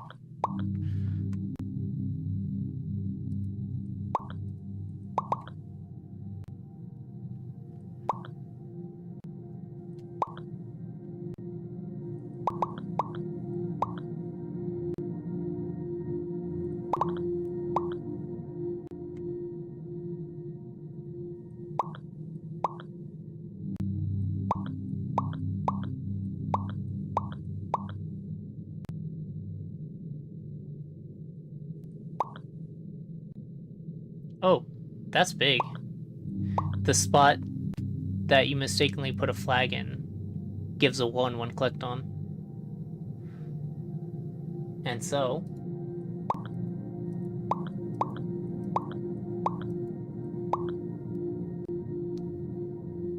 No, the one from earlier. You didn't actually click on it after removing the flag. So you know there couldn't have been a bomb there.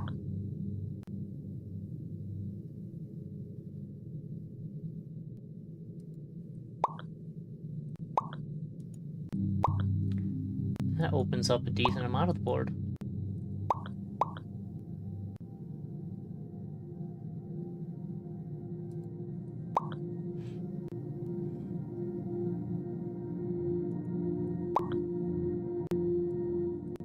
Geez. Oh.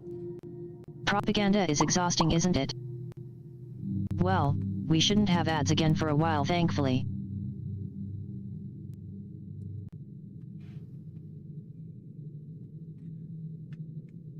I should probably call it soon. I do need to get ready for my trip. I'm going to be heading out Saturday and coming back next week. So this upcoming week, I'm actually not going to be streaming at all.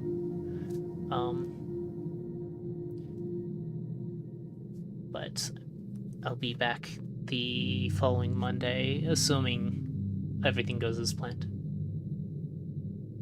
I should probably get to a decent place to stop in Esoteric Ebb, considering I won't be back to it for a while.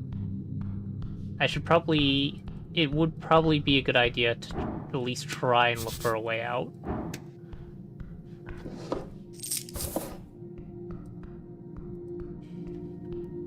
But then we can finish the ad break board.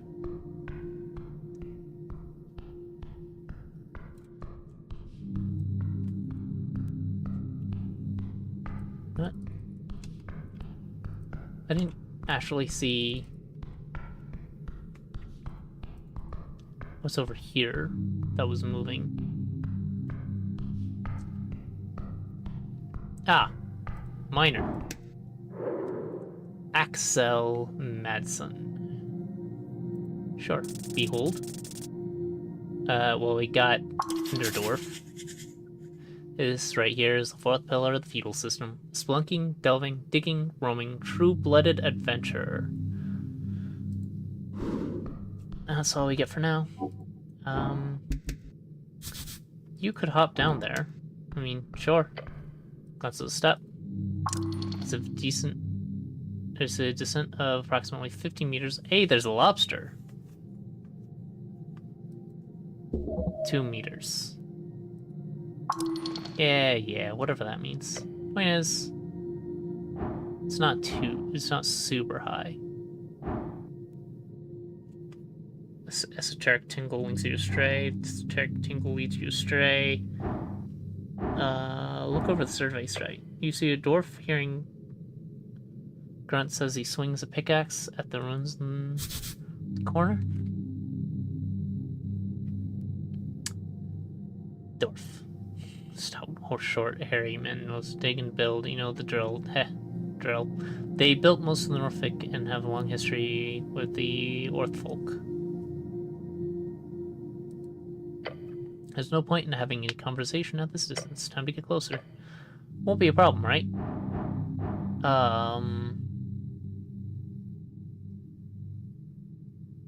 The dice can't fuck with me that much, right?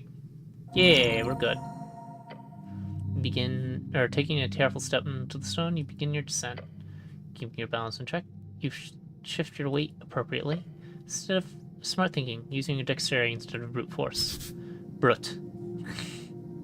That's not what... Okay. Or Yenny slang for brother. Specifically the dialect grown out of the coastal slang. A mix between gnome tongue and underclass migrant workers in the old Mago colonies. Brute. Degenerative slang for brute. Originating from the deep corners of Sideways City, a urban sprawl located in the far north of Reeds. Okay. This was the wise choice. Your feet find purchase. Stable. Controlled. You are at the bottom of the step. Let's go. Behold, you can get up here. You approach the step once more. A long step. Thank God, so you don't have to try hard this time. Not right now.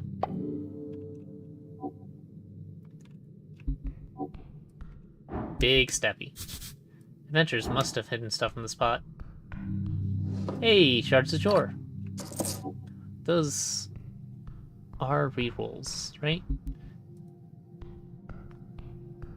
Oh, hello. One goofy-looking cat. Yeah, I suppose it is. Anyway. I can't talk to the lobster. I can only talk to the dwarf. Hi.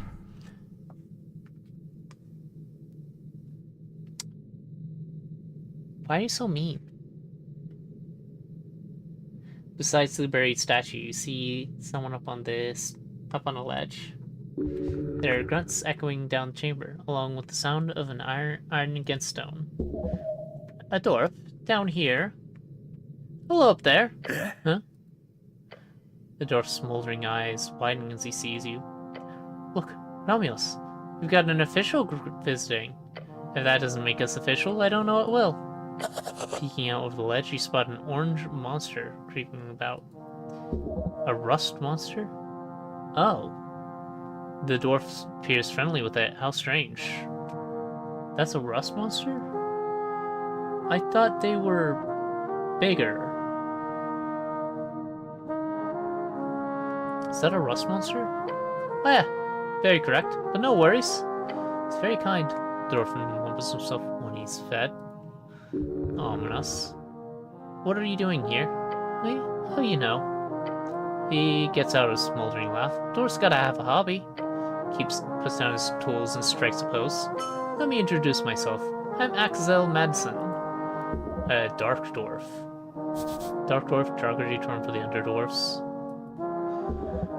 Or, as they prefer, underdwarf. A dwarf, gray-skinned and fiery-eyed dwarfs who mostly live along the undercoast. They originate from powerful elementals known as Azers. Pleasure to meet you. You're a Norvikian cleric, I presume? Not just. I'm the cleric of Norvik. I'm more of a rogue, really. The sneaky kind. I'm actually more of an arcane spellcaster. Oh, so wizard. Another class conflict. Next I'll call myself a rogue and see what happens. Yes, indubitably. Sure if you want to put it simply. He looks around. And you're all here all alone? Of course. What kind of man wouldn't be lonely?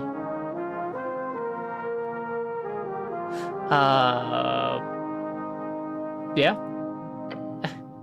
Go! Connect! Then I should very much suggest not going to the hallway back there. Listen to him, he knows these tunnels well. Why? It's one of those ancient esoteric traps, still functional, or I'll burn your beard off. Not sure how much experience you have with this city-blown city. Most people who come down here, they die. Even clerics do not venture down alone. Don't you have some backup? Backup would be nice, actually. Not really. What? Then, what's your goal? You can't possibly just be taking a stroll down here, can you? Just to meet up with some goblin chieftain? Oh! You're on business with the Lady Sageleaf. You should go to her right away before you end up mimic food. Get yourself some backup. Just some friendly advice. But you're down here down here alone? No, I'm not. Got Romulus. The monster gives a high-pitched shriek. Fair enough. Adorable. In a horrifying way. What are you doing down here? Look around at his strange getup. With a bright smile, he adjusts his collar on his uniform. I'm what you'd call a historian with ambition. As he says it, the horn beast changes an echoing, hissing noise down the chamber. Exactly, Romulus. We're on an expedition of grand proportions to find the legendary missing mine of Tul Amon, of Tulinkettle. Tulinkettle? That sounds like a quest. Oh, yes, indeed. But to be clear, I'm not sharing the spoils just like that. Fair enough. Treasures earned. Lost Mines of Tolaman added. So here's the deal. I'm in trouble. His pet makes a large belching noise. Right? He mumbles, gives the monster a pat on the back. You want to help, friend? Help a stranger? That's how fools are robbed. Won't help unless it's by accident. I might help if I have time. I'll help if I get paid. I'll help you if I can. Great. You see, there are two strange ruins in the section of the city below the city. City below the city, the vast ruins found underneath Norvik. Most define it as the parts of the city not yet civilized, though there is a legal definition set in place for each individual district. He points to the statue. White Mane ruins. Before the dwarves and humans and even trolls. This place was ruled by cats. The theory goes, the snails of Tulin had an esoteric mine not far from the Pillar of Jor. Esoteric relic left after the end of the Gate era. There are 8 of these pillars around the coast, or 4 if you believe the theories of wrapping circular coast. And they are indestructible, although there is some esoteric power within them. No one has been able to make use of them all. Mines of Tolaman, a place of thick veins with endlessly flowing amber and platinum. But the walking god of the White Mane, for whatever reason, sealed it shut at some point. According to legends. Walking god, the term used to describe the divine avatars who rose and fell around the divine era. Most major religions on the coast today are built around these figures. Their influence can be felt everywhere. Earth was the last known walking god when he faded 27 years ago. Sealed esoterically, probably, since we can't seem to locate it. So you're looking for it. How can you hide an entire mine? You'd be surprised. The steep below the site is, 4 or 5 levels of sprawling tunnels and caverns? Here in Tolstad, it's only this here top level that's in any way accessible. Could easily be some crevice far down, that no one, not even the city's greatest paladins, have gotten close to discovering. So there's ancient snail folk, and then there's slightly less ancient cat folk who built cat stuff and up with the snail stuff. Exactly. So you're looking for it. Oh yes, I'm not alone in this, of course. My research has shown me clear indications that these two ruins below Tolstad are more or less unexamined, at least by skilled hands. So what's the problem? There is no problem with this site, but almost finished here, and I'm unable to gain access to the second White Main ruins. It's because it's inside HWBT territory, and they are very unwilling to allow a dwarf like me past. These goblins have hired a brutish hugbear as a guard. Horrid creature. But you're a cleric. If you can get access into the territory, then please head south. Through the damp, high caverns. There should be a White Main ruin at the end. A shrine, probably marked by a bunch of feline symbols. Gestures towards the giant statue. Just look for big cats, essentially. You can't get access yourself? What do you want me to do there? He leads over the edge. All I need to do is tell me if you find symbol of a sun, or two blades. Sun, the light of the day, the light source of course, follows a different pattern of movement in each band, one with different intensities. In Ascani, it's small and moves quickly. Huh. Either of those, then report back to me, if you're able, and if you have time. He sighs, a deep, frustrated sigh. Wish I could do it myself. Darn those goblins. Sun or two blades, got it. If I find the shrine, I'll investigate. Great, and good luck. Gives you a thumbs up. What do you know about the tea shop? Crosses his arms, gives you a long nod. It's a type of cafe, you know? They serve tea and other drinkables. Sometimes they even have pastries. I love cardamom treats. I also love cardamom treats. Oh, my friend, you are truly of good taste. No, the tea shop. He clicks his tongue. Is there some special tea shop I should be aware of? How long have you been down here? About a week by now. It takes time to set up a secure perimeter, so you don't know about the tea shop that exploded. Exploded? I thought the election was bad enough as is. And now they've got exploding tea shops? Norfolk's in trouble indeed. Oh well. He mutters with a shrug. Can't help you there. Got a bunch of personal questions for you. You do? Or maybe later. I've got a bunch of work to finish up here. But I'll be at the Drunk Sphinx once I'm finished. TNT shop. Ask me there. I'll gladly indulge you. There is a Courage the Cowardly Dog episode where Courage and Maurice go on a submarine trip, and she is put in charge of making tea, specifically TNT. Anyway, a tavern, good place to extract information. Yeah, that's fair. Why are you guys glowing? Haven't met too many underdwarves, have you? Look, I don't have too much time, but if you really want, once I'm done here, I can talk all you want. Good luck down here. He seems nice enough. The rust monster is interesting, but as long as it doesn't eat my armor, I don't have much to begin with. You approach the step once more. A long step. Yep, let's try it again. You are at the top of the step. Hey, I got 5 experience for doing that in reverse. Big steppy. I must have came through those pipes up there, so there's like no way for me to get back to the surface. That's a problem. I'm not supposed to go through this tunnel because it is trapped. Oh well, we're dead. I'm guessing that's the trap right there. There's nothing you can do about that. Nope, it is not. It is just a light. So which tunnel is it you were saying was a trap?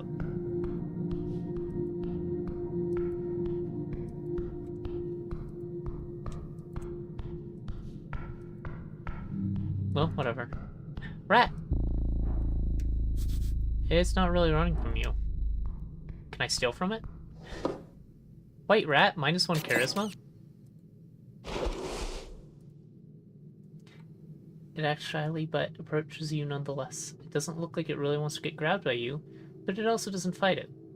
Instead, it just follows along. Sort of not very happy with this situation, but what can you do?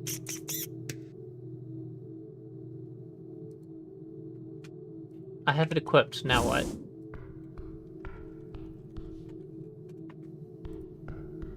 Unlike the pocket watch, it is not on my person.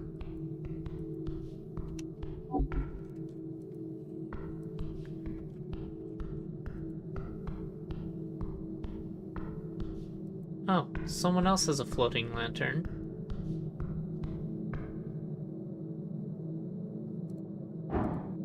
Shard. That's useful.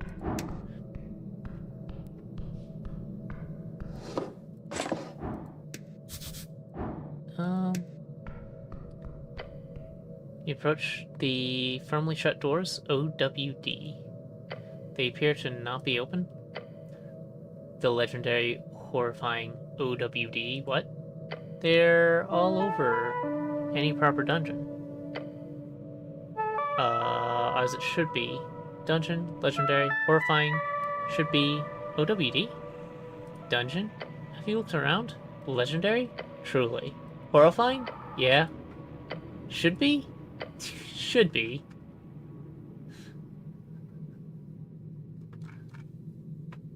OWD? The one and only. One-way door. Nope. One-way door. They keep popping up all over the place underneath of Norvik. Sometimes upstairs too, but that's rare. So I'll need to find the other side in order to open it. That's the logic here, yes. Well, I'll have to keep an eye out. Okay, so these are Skyrim doors. Backtracking doors. What's this? You look up at the pillar. Oh, it's the Pillar of Jor. Esoteric Ebb added. The relic rises upwards, endlessly upwards. Right, this old thing. The central landmark of Norvik. The symbol of Earth's conquest. To think such an esoteric object would just sit here at the center of the city. It was here before Earth and will be here after you, remaining until the end. Looks a bit broken, cracked. Yes. Though while the pillar is indestructible, it was once under heavy siege during the most intense moments of the Gate War. Several pieces of the pillar float around in the air, especially as it reaches upwards into the clouds above the city. What kind of power would be capable of damaging this? Gods. The most powerful of arcanists. Can I make money off this thing? No way. They don't even take admission to see it since it's such a trivial sight. But it's a bit of a tourist destination, supposedly. But once most people who travel the coast have seen one before, it's not that interesting. How many of these pillars exist? 8. Technically 4, depending on which scholar you ask. There are debates as to whether there are 8 pillars, 1 in each band, or simply 4 pillars that pierce the circular coast and stick out on either side. But ours is the best one, right? They're all equally useless. They are seen as a status symbol by many. It's like a legitimization thing. But the fact is, no one has managed to make use of them in any way, despite their esoteric nature. So the Pillars of Jor are relegated to being visual landmarks, seen from across the coast through clouds and mist for miles. So what do I do with it? Nothing. It's just a rock to you. A tingly, esoteric rock. You can always attempt to focus on it, learn from this ancient relic. Get closer. As you feel the air tingle itself tingle. Constitution. Power. He is speaking to you. Touch the pillar. Touch the cold pillar? You place your hand upon the cold surface. Your body quakes, standing in awe of this ancient object. How many battles do you think it's seen? How many deaths? How many noble sacrifices given to one god or king or people? You do not know. Okay. And that frightens you. Perhaps one day you'll join that sacred sensation. I probably would just fall to the point of the gravity reversing, at which point I would be suspended in midair.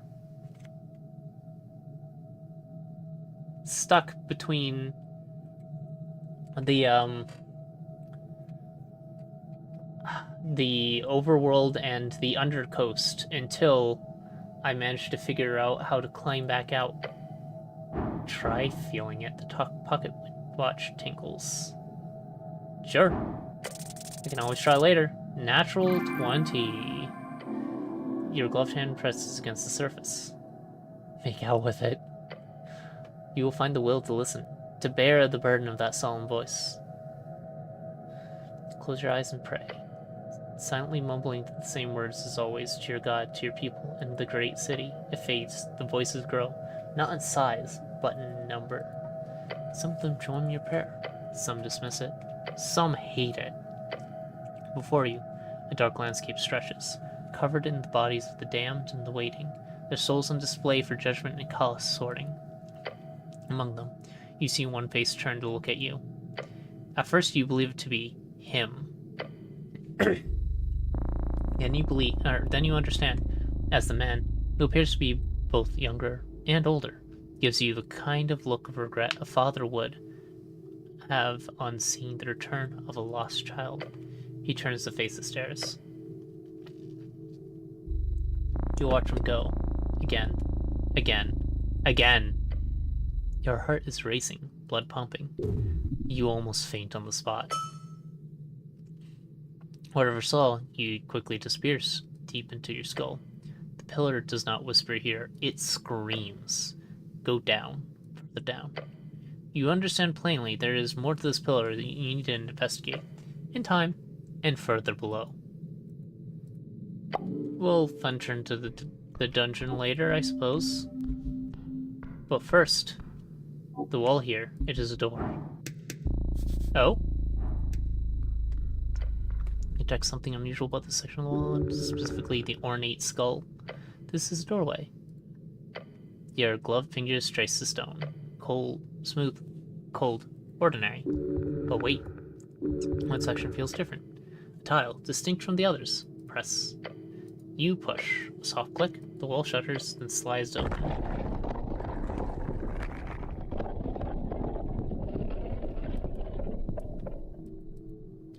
Revealing a dark passage beyond. Cold air rushes out. It casts fireball. Smell of old stone and dust. And something else. Death.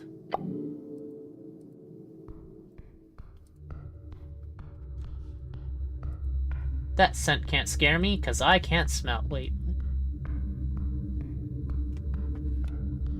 Yep, this is tomb. Another rat.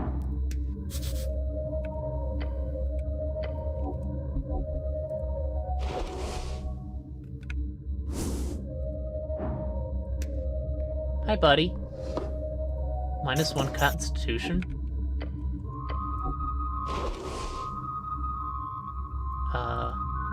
Black rat, it glares at you ominously, but otherwise doesn't even try to fight as you grab it. It's clearly giving up on any kind of self-preservation or happiness, or hope for societal improvement, or maybe you're eating into it too much.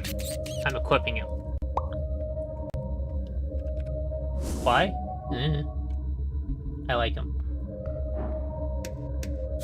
Thousands of dead.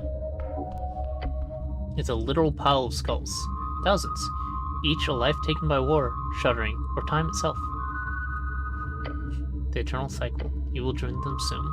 This is insane. So many bodies. You know well about this. This is the first containment of the containment crypts. The first? Oh, this is Earth's first crypt. Built for himself, by himself. These bones belong to curse victims, those claimed by the cursed land's horror, destined to rise as undead hordes. Earth sent many expeditions to the east, each an attempt to reclaim the spirits, the literal bones, of those who were left behind. Entire ships were loaded with the many, many bodies brought shore to Norvik, then put into these crypts.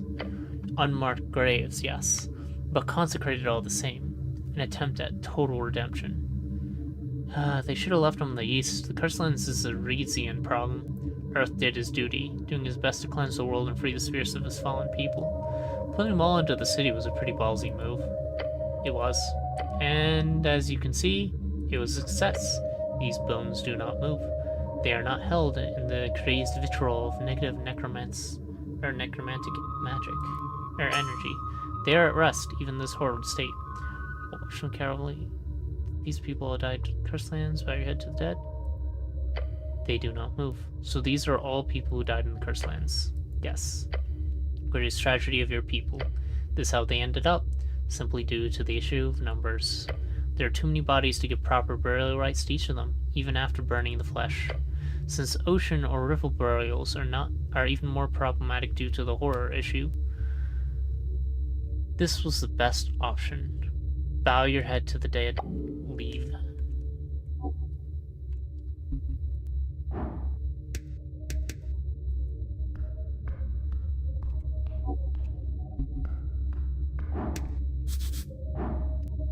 This might be a way out.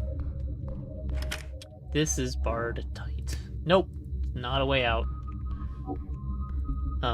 Excuse me. That's a skeleton.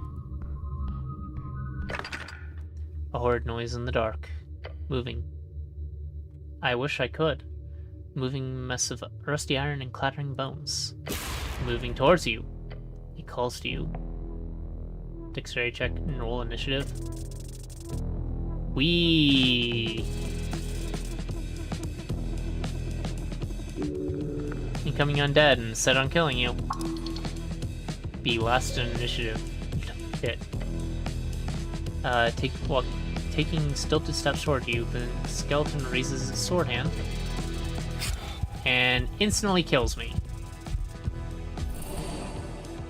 The blade comes down, striking you in the shoulder. Bone-killing shriek emanates from the skull.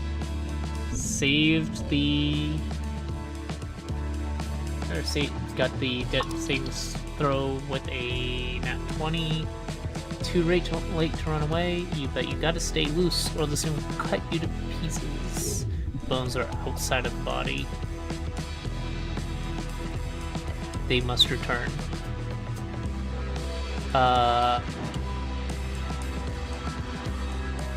Give him a hug. Would hugging it in any way help? No.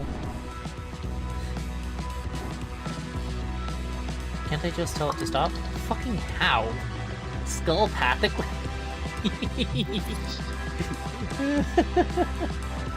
I like skullpathically. So my only option really is to dodge. You attempt to move with the attacks, but you just end up sticking on your feet, nearly falling over, but not quite. This might be your last chance. The skeleton is growing more and more frantic. The skeleton gives off a hiss as it again strikes against you. Saved once, saved twice, saved thrice. This time stabbing you right in the chest. The nail stops it from reaching your heart. It's useless, the bones are too strong. I am exhausted, that is true. I've already died once today. Twice today, actually. But we can dodge. Your feet, they dance. Side to side. Just eyes focused on the skeleton's blade, ready for anything. Bones and iron stabilize in front of you, focusing on its only task. It hasn't been long, but you now realize the skeleton is getting its bearings. This will be the end. The skeleton lines up a strike, you see it coming. As if time slows itself, just for one final moment, you watch as the rusted blade firstly strikes at your throat. So dodging didn't do anything. The cleric died like a true cleric should, in battle with the undead. Perhaps one day he will join them. We didn't even take out our weapon. I equipped the weapon and nothing happened.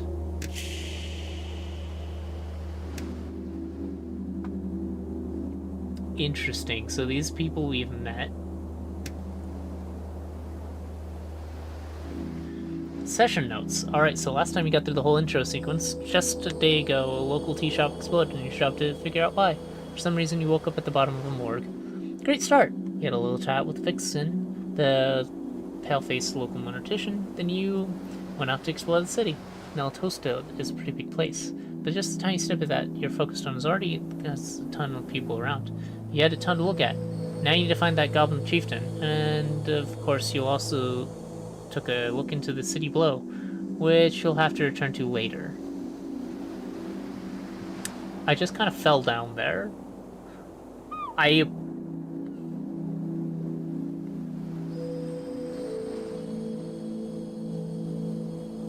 Okay. I think that should mark the end of session 1. I did. It was dumb, but I did it anyway. Speaking of...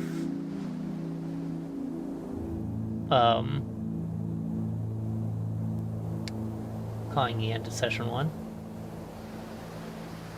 You should probably finish this, right?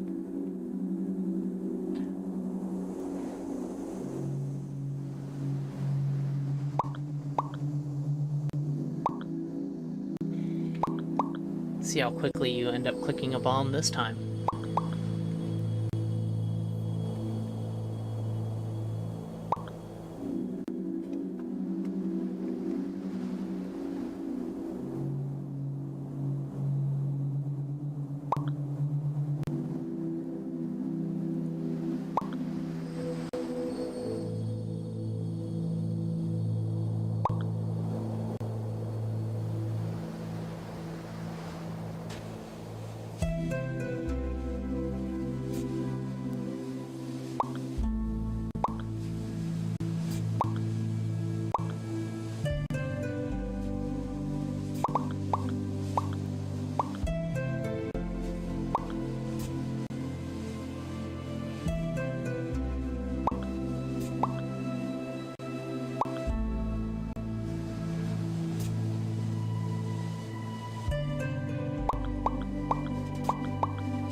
Well, we got closer last time, but...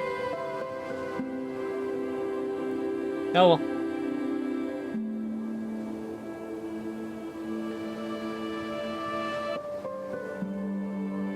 I guess that means...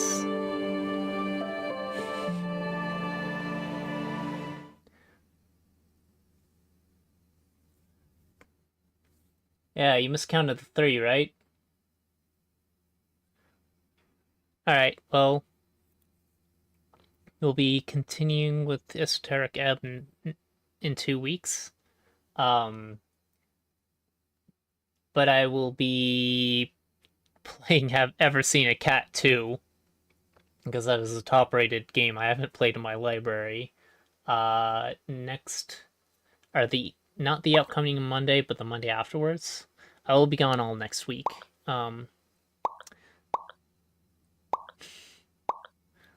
So I will see you when I get back if you feel like stopping in. Until then, I hope you all take care of yourself, as always. And of course, stay cute. Well, that button works now. Bye.